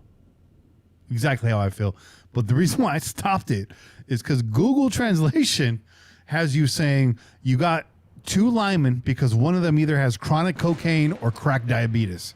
And yes. I remember when I had crack diabetes. Dude, my sugar levels would run wild, bro. They spike up and then just fall asleep real quick. You're eating those sugar-coated crack puffs. That's why. Let's keep it moving, J-Rob. I love it already. I love Google Translate. I'm glad they pulled it out, but all that did was give hope for later on in the year when, if you look at that game we just put out, we have no business even having that. So, anyway, you guys have a good night. This is fucking stupid. Hey, well said, man. Like I said, I'll take it, but I don't like it. Yeah, it was one of those fugly wins, bro. It's like when you go to the bar and it's last call and it's whatever's there. It was one of those type of wins, bro. It's that win was just hanging out right there, last call, trying to get picked up, and you're well, I don't want to lose, so I'll just get this win right here. Let's go, win. We're going home. Sal Salazar with the $9.99 donation. Pillaging. He says he has to take care of an emergency. He'll be back on next week. Take care. Be safe, Pillaging fam. Sal, man, I hope everything's okay. I don't know if the salsa fountain exploded or if something even more serious than that. I really hope everything's all right, Sal. So please reach out. Let me know. Send me a text. Let me know everything's okay, dude. I'm concerned. Well, I've had some off-air conversations with Sal. He's a solid dude. I can tell his family's awesome too. Nice. Let's see here. We got the 360. Being a Raiders fan means. I think I heard the intro to the show already, Doug. I don't know why, but I think I just heard the intro right there. I don't know where this is going, but I like it. All right, let's go. Do it.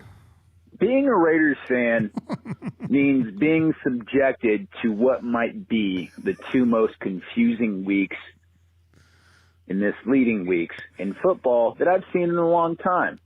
Kenny J.K., Brother Wasabi.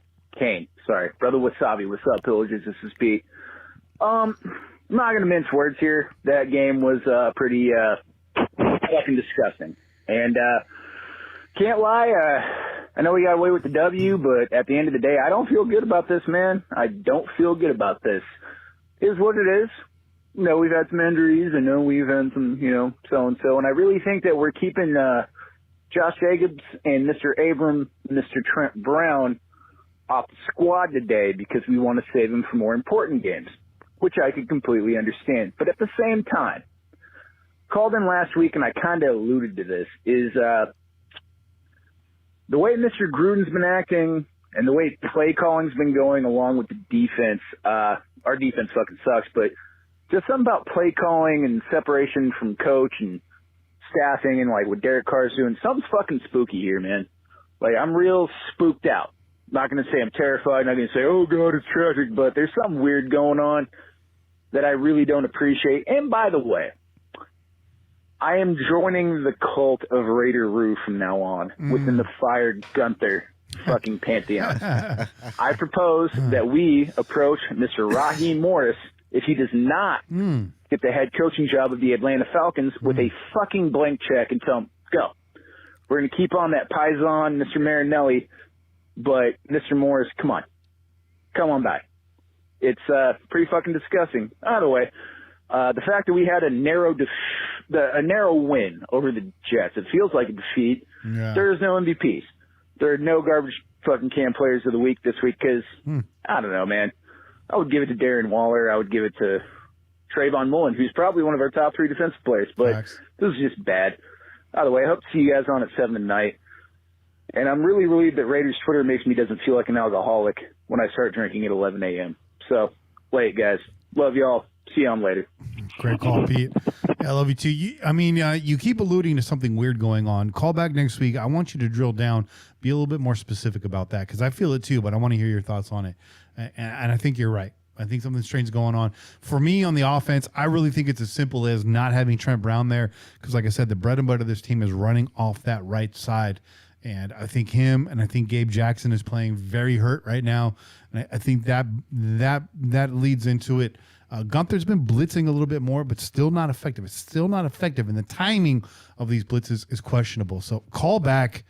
Let me know more about that because I think there's something really interesting there. I think you're just hitting the tip of it, though.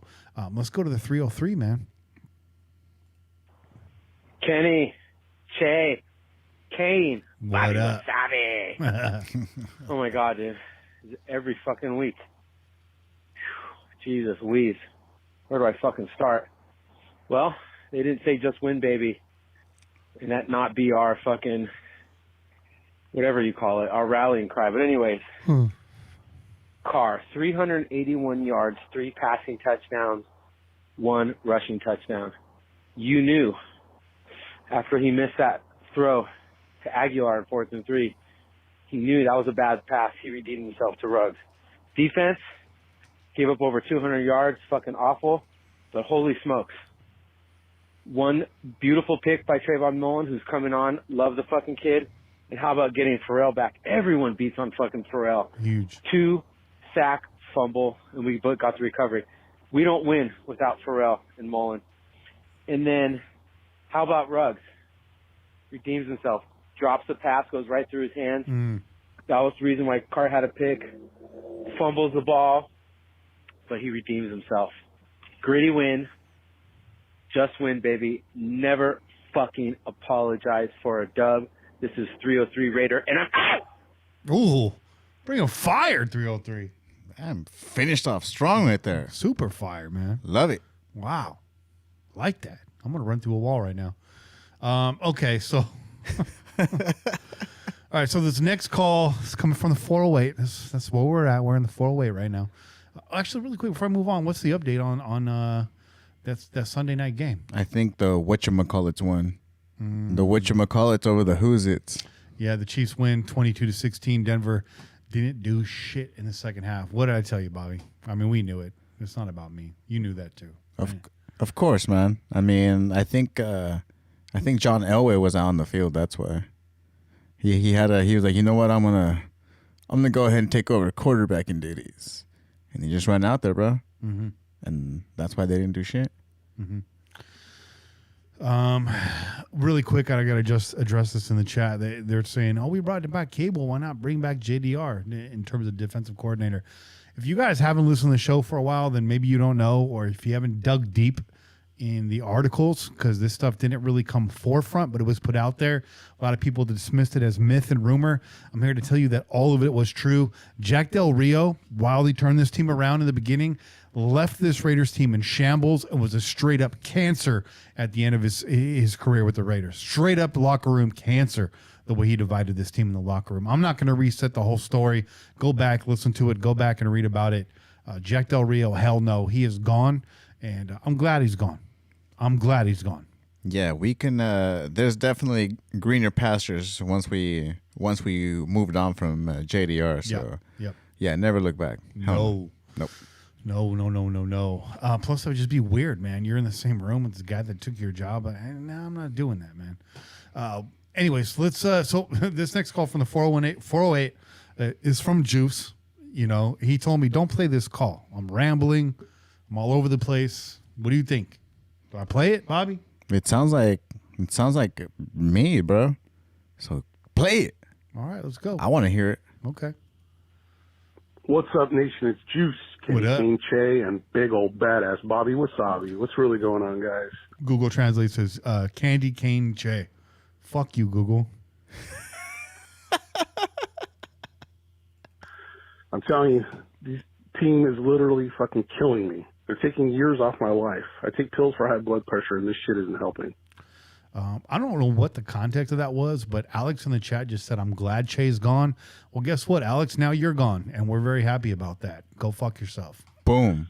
Only the Raiders can make a win feel like a loss. And it was exciting. We won, and, you know, it was magic at the end. But really, I mean, it took a fucking miracle to beat an 0-11 team. Jesus. And the question is, do we play down to their level, or is perception reality? Is that who we really are? Well, we even fucked up the kickoff with 5 seconds left. It's getting ugly out there, guys. And you guys know I'm on record as a car guy. I'm a car guy. Mm-hmm. And he pulled off another comeback, and he had 381 yards and 3 touchdowns, and that interception wasn't his fault. But somehow it feels like he played like shit. It feels like he played like shit, especially in the first half. Why? Why does it feel like that? You know? And not having Josh Jacobs hurts. True. But I think reality is starting to set in with our offensive line. You know, reality's caught up to them. We had Jacobs last week, and it didn't really help. I think we had him this week. It still wouldn't help.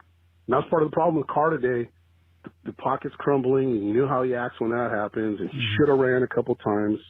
It's getting ugly.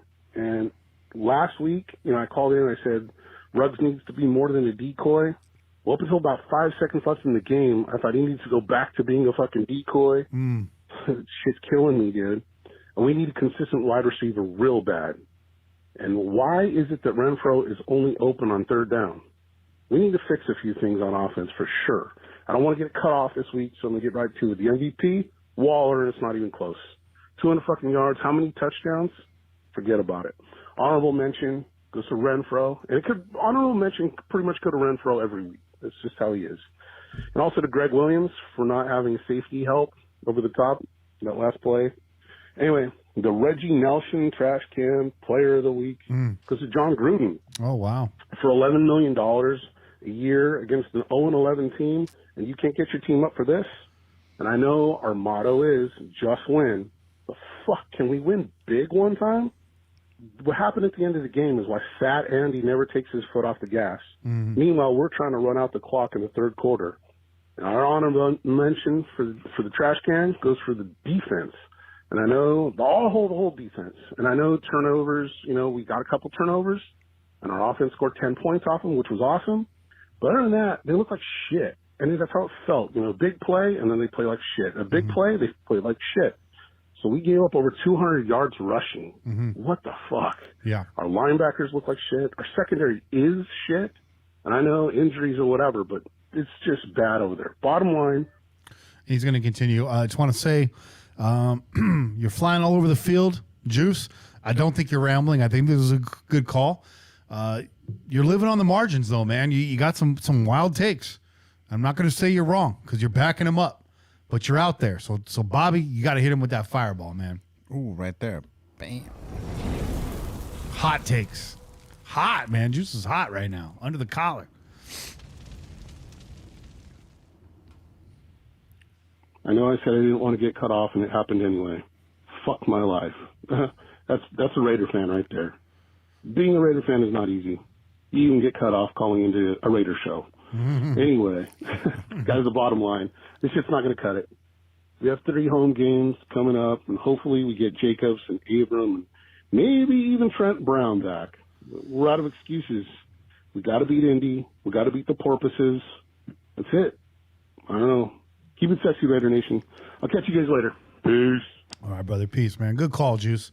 That wasn't nearly as bad as you described it. That was a great call. No, yeah, it wasn't rambling, honestly, man. It was just a lot of, like you said, that's the reason why he got the hot take right there. Yeah. Because a lot of us will look at a lot of stuff with silver and black glasses and be like, nah, it's cool, this and that. But, I mean, there was a lot of inconsistencies, that's for damn sure. I like his take for the trash can player of the week because Rue and I were talking about it last week and we're like, what the hell's going on with the play calling? Yeah. And it's funny that he brought up the same thing that you brought up about, okay, cool, let's just run down the clock in the third quarter. I kid you not, bro. I had to look again and I was like, wait, what? We still have a whole quarter left. Why the hell are we playing like this? Yeah. Like I literally thought I thought I was passing out or something because I was definitely puffing the whole time I was watching this game, and I was like, oh man, I'm starting to fall asleep, and I was like, wait, no, I still have a whole quarter left. What the hell are they doing, bro? Why are you taking off the foot off the gas, man? So. Nah, that wasn't a lot of rambling. That was definitely spot on point right there. So Yeah. I could definitely see where he was going with that, dude. Yeah, no, I see it too. And guys, I'm going to tell you, it's all going to come out after. There's something going on with this offensive line, and John Gruden, he's trying to play away from the weaknesses in this team. And unfortunately, there's not a lot of strengths left when you take away the offensive line. It gets real tricky. And John's play style, he likes to play safe.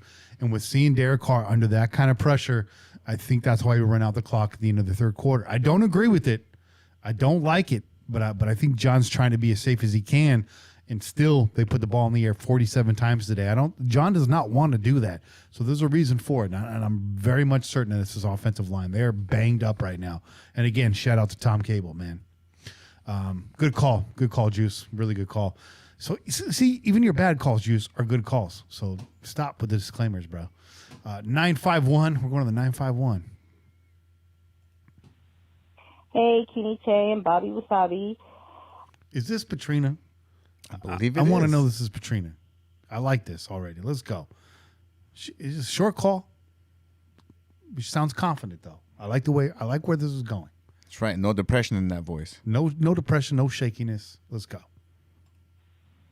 Hey, Kenny Che and Bobby Wasabi. I'm not a number stat fan, but I can follow the conversations. I listen to you guys every week while I drink my 11% Bud Light Rita. I fly my flags no matter what anybody says. I mean, and all those unfaithful, fair weather wannabes, they need to just remove the silver and black gear. They don't have a right. Yeah. I finally got up enough nerve to call in after Kenny said that he wanted to hear some females out here. I want to thank you guys for keeping us all informed and entertained, and this is PSP Raider out. PSP Raider, hey, this is a great call, Patrina. Get back in here some more. What is it? It's a lovely voice, number one. You're spot on about these fair weather fans. Hey, get ready for some rough weather out here on the high seas when you're a pirate. You expect a storm, but you still gotta man that ship, still gotta batten the hatches, buckle down, and ride through it, which you do. And for drinking 11% beers, you sound like you're walking a straight line. So I know you're holding your own. Oh yeah, I couldn't do 11% beers, man. I'm a lightweight. The only time I ever do that is during the football season. But even then, same thing. I got training camp. Che, he puts me through all these drills, bro. I'm not gonna lie, pillagers. We out here in Kenny's backyard. Che be having me do sprints and chug a beer in between, like every corner, and it's real work out here, yo. So 11%, that's yeah, no, and not only that too. But right on with that confidence in that call. No shakiness, nothing like that, yeah. That was good. Call again. Call back. So now you've broken the ice. Now we're expecting you back. You see, Chill. it's easy. Let's go to the 559. This is one of the last two calls. I don't think we're open the phone lines today. I got some reservations about that. 559, let's go. What's going on, my pillaging brothers? It's Central Valley Raider. With that voice, bro. Jew. That was a close one today, guys. Man, I don't know. Our season was on the brink. It was crazy game. So I got a few questions for you guys, and you guys, I'll obviously listen to them when I listen to your podcast. Number one, do you think our cornerback Arnett is too aggressive?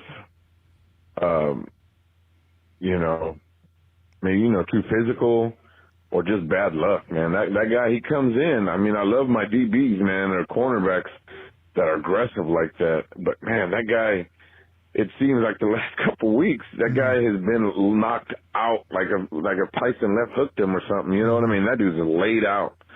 I mean, shit. And I mean, he looks pretty bad. I mean, to have 2 or 3 concussions back to back, that's not good, man. So I don't know. But yeah, that's one question. So just to answer that question before you move on, what I think's happening is Damon Arnett is experiencing life in the NFL. I love the energy. We said it the first time we saw him start for this team. He was flying all around. Is he too aggressive? No, because that boy's going to get some picks. Is he too physical? I think for his frame and what he's capable of and what he's going up against the NFL, I'm going to say yes. Both him and Abram are aggressive. Both him and Abram are getting hurt. Abram's toughness factor much higher than Arnett. And it's not a knock on you, Damon. I like the energy, but let's coach this guy up. Let's tackle from the ground up. Let's square up. Let's get some strength in there. Let's stop bleeding with that helmet. Let's work on the foundational pieces. Yeah, definitely, yo, because if anything, he's a young man as well. He's very anxious and happy to be out on that field. So he wants to make every play. He wants to stop every run, every catch, everything. He wants to be out there. He wants to be all over this field. But at the same time, he has to remember that he has to watch out for himself, for his safety. He's no good to the Raider Nation if he's, riding the pine, dude. Yeah. If he's just hanging out there on the side, yep. What good is that? I don't need that.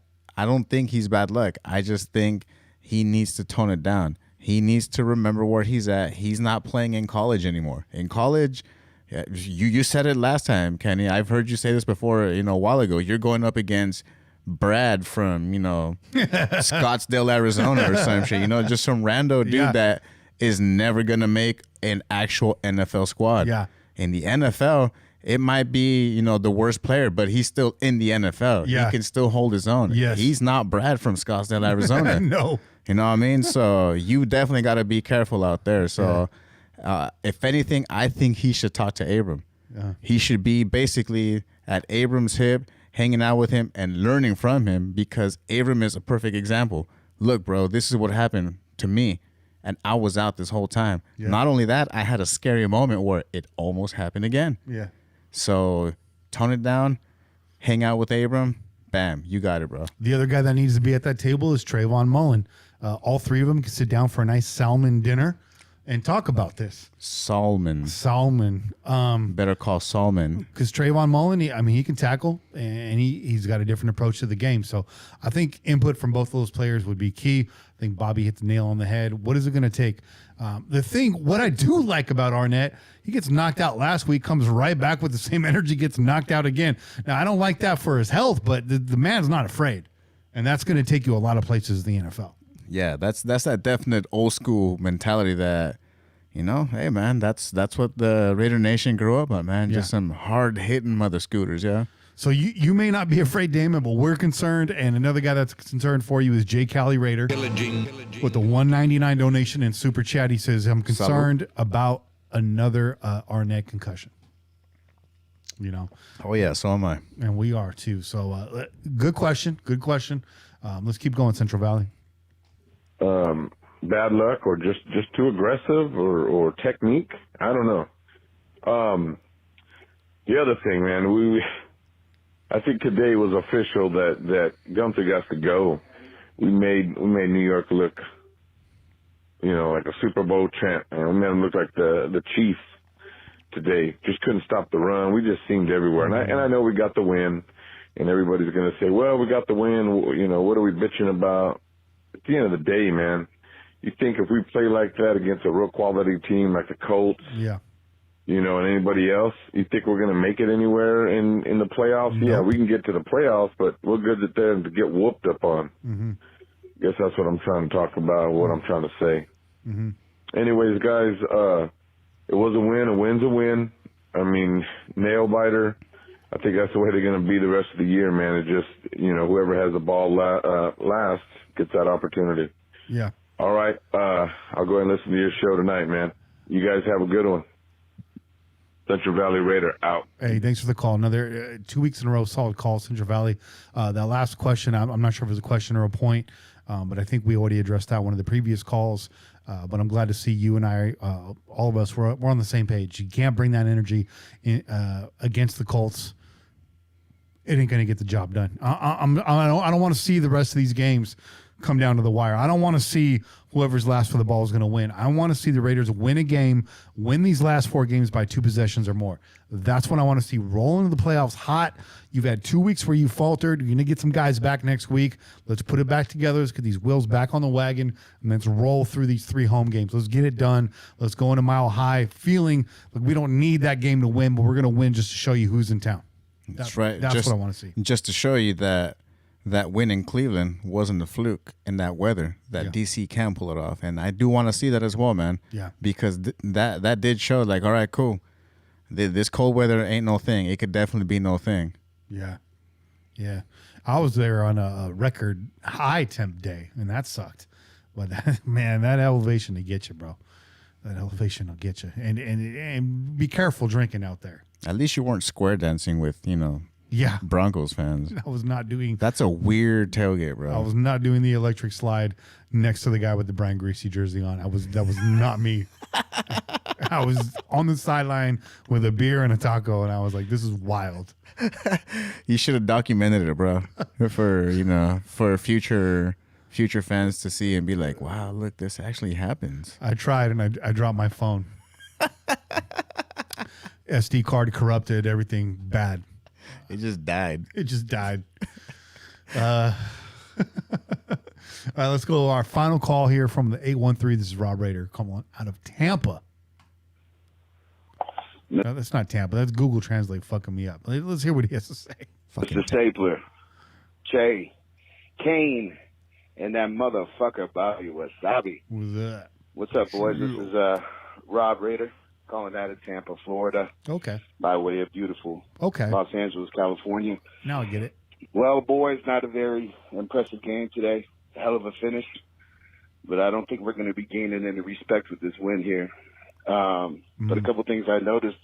First of all, welcome back, Cleveland Farrell. Yes. God damn. Indeed. He really came back and showed us what we were missing, huh? Oh, yeah. 2 strip sacks, countless fucking plays against the run. Just fucking making it happen, man. Yeah. He was a difference maker in this game for sure, man. But that pick by Trayvon Mullen. Well, that shit was sick, man. I'm telling you, I've never seen a guy snatch the ball overhand like that and bring in an interception that contested. I mean, that was a hell of a pick. That's probably top 5 Raider picks I've seen in recent memory for sure. Yeah. Yeah. But overall, this defense, man, needs a lot of work. I mean, if we go up against a team like a Steelers who's, shit Ben Roethlisberger, I think he has the ball less than 2 seconds on average per play. He's getting rid of it so quickly. I think we come across an offense like that, we're in big trouble, man. But hopefully somehow we can get this figured out, get everybody healthy, get that shit right. But how about your boy Waller, man?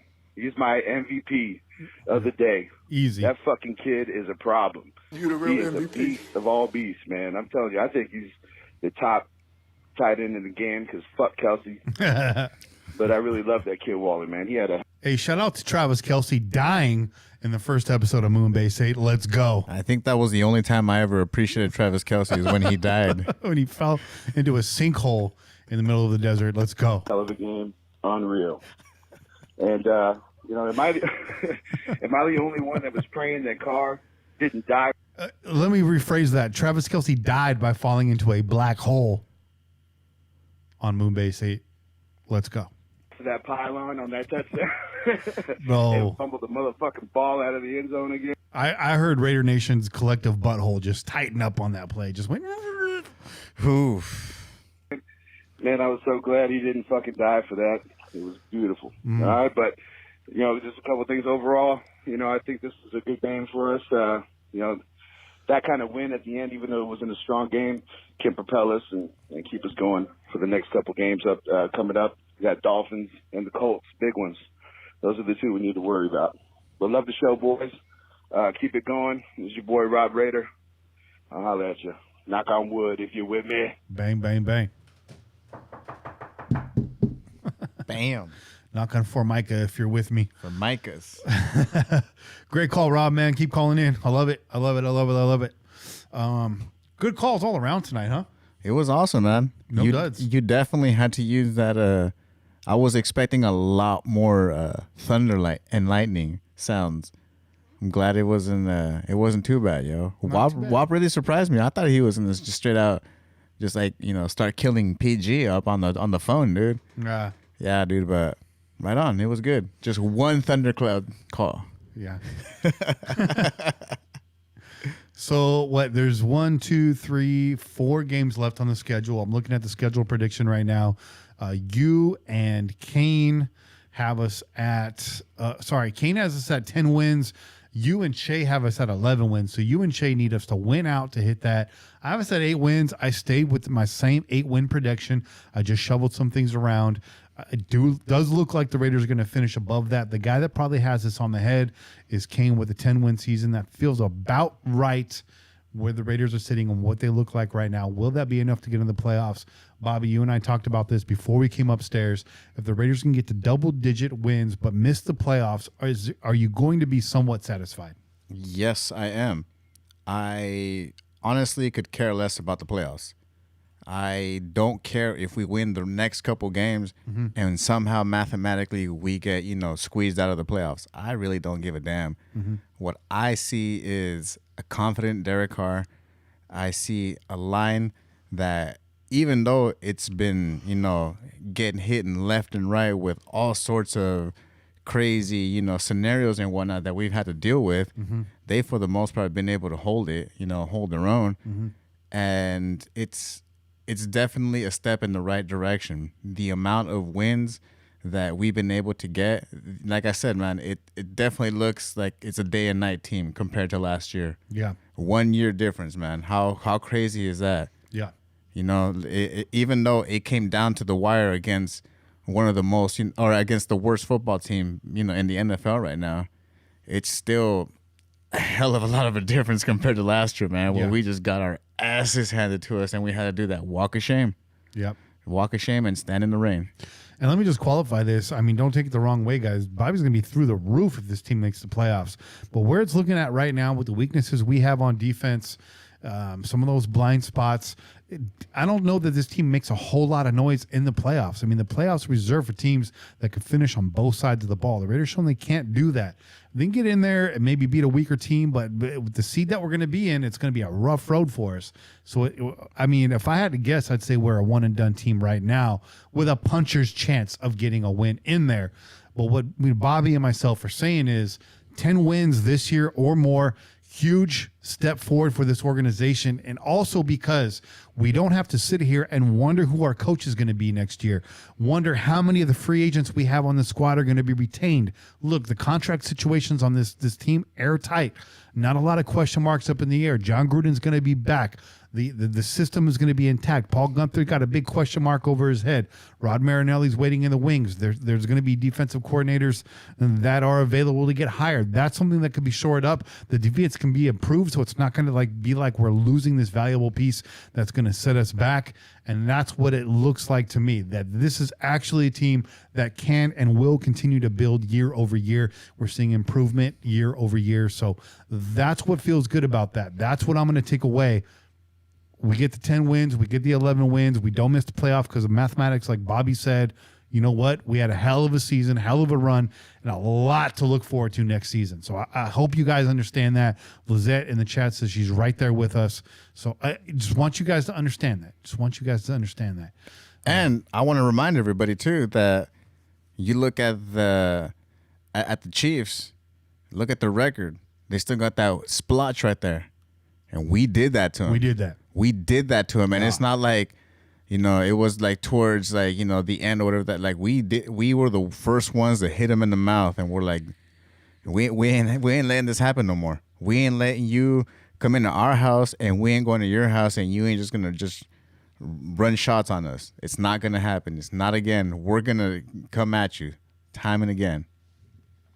Veto and Cali steps up to the table, lays down $14.99 in the super chat, and walks away. Doesn't say a damn thing. Veto and Cali, you're a high roller. I like it. I like it. That's how you gotta do it sometimes, yo. Yeah. You just drop La Feria and just be like, bam, bam, just walk away. Just let it ride. Let it ride. All right. So with that, man, that's it for this week's show. Bobby, you got anything else to say before we get out of here? No. I just want to tell everybody to be safe out there. Yeah. Because there's definitely a whole lot of craziness going out there, and I just want to make sure that my Raider family stays safe. Yeah, that's it. And again, sending our love and thoughts to Che and his family. Hang in there, guys. I don't know what else to say, man. My words aren't going to make anything better at all. I just want you guys to know that me and Bobby are here. We're riding with you.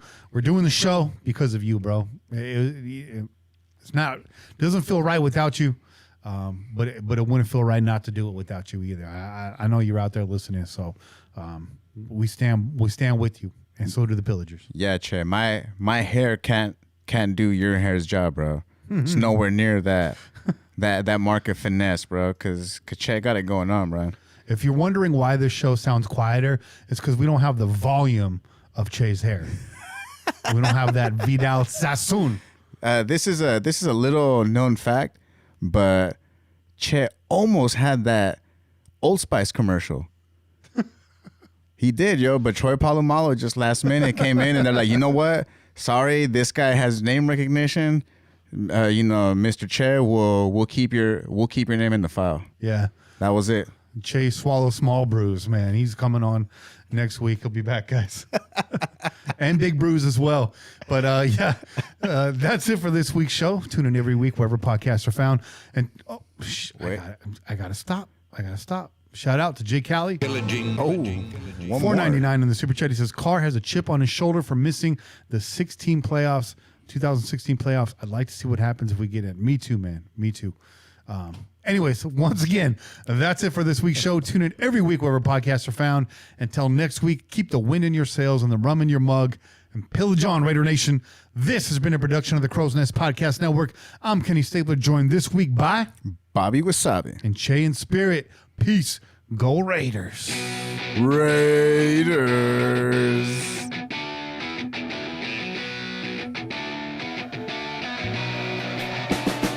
Like a freight train coming, you're blowing the town. Like a diesel motor, you never shut down. With your pistons pumping, you're mowing them down. It's a sight to see, they all lay their money down. When you're gone, mama, hell, you ain't acting right. When you're gone, mama, I can still see your eyes. When you're gone, mama, this'll be my last goodbye. When you're gone, gone,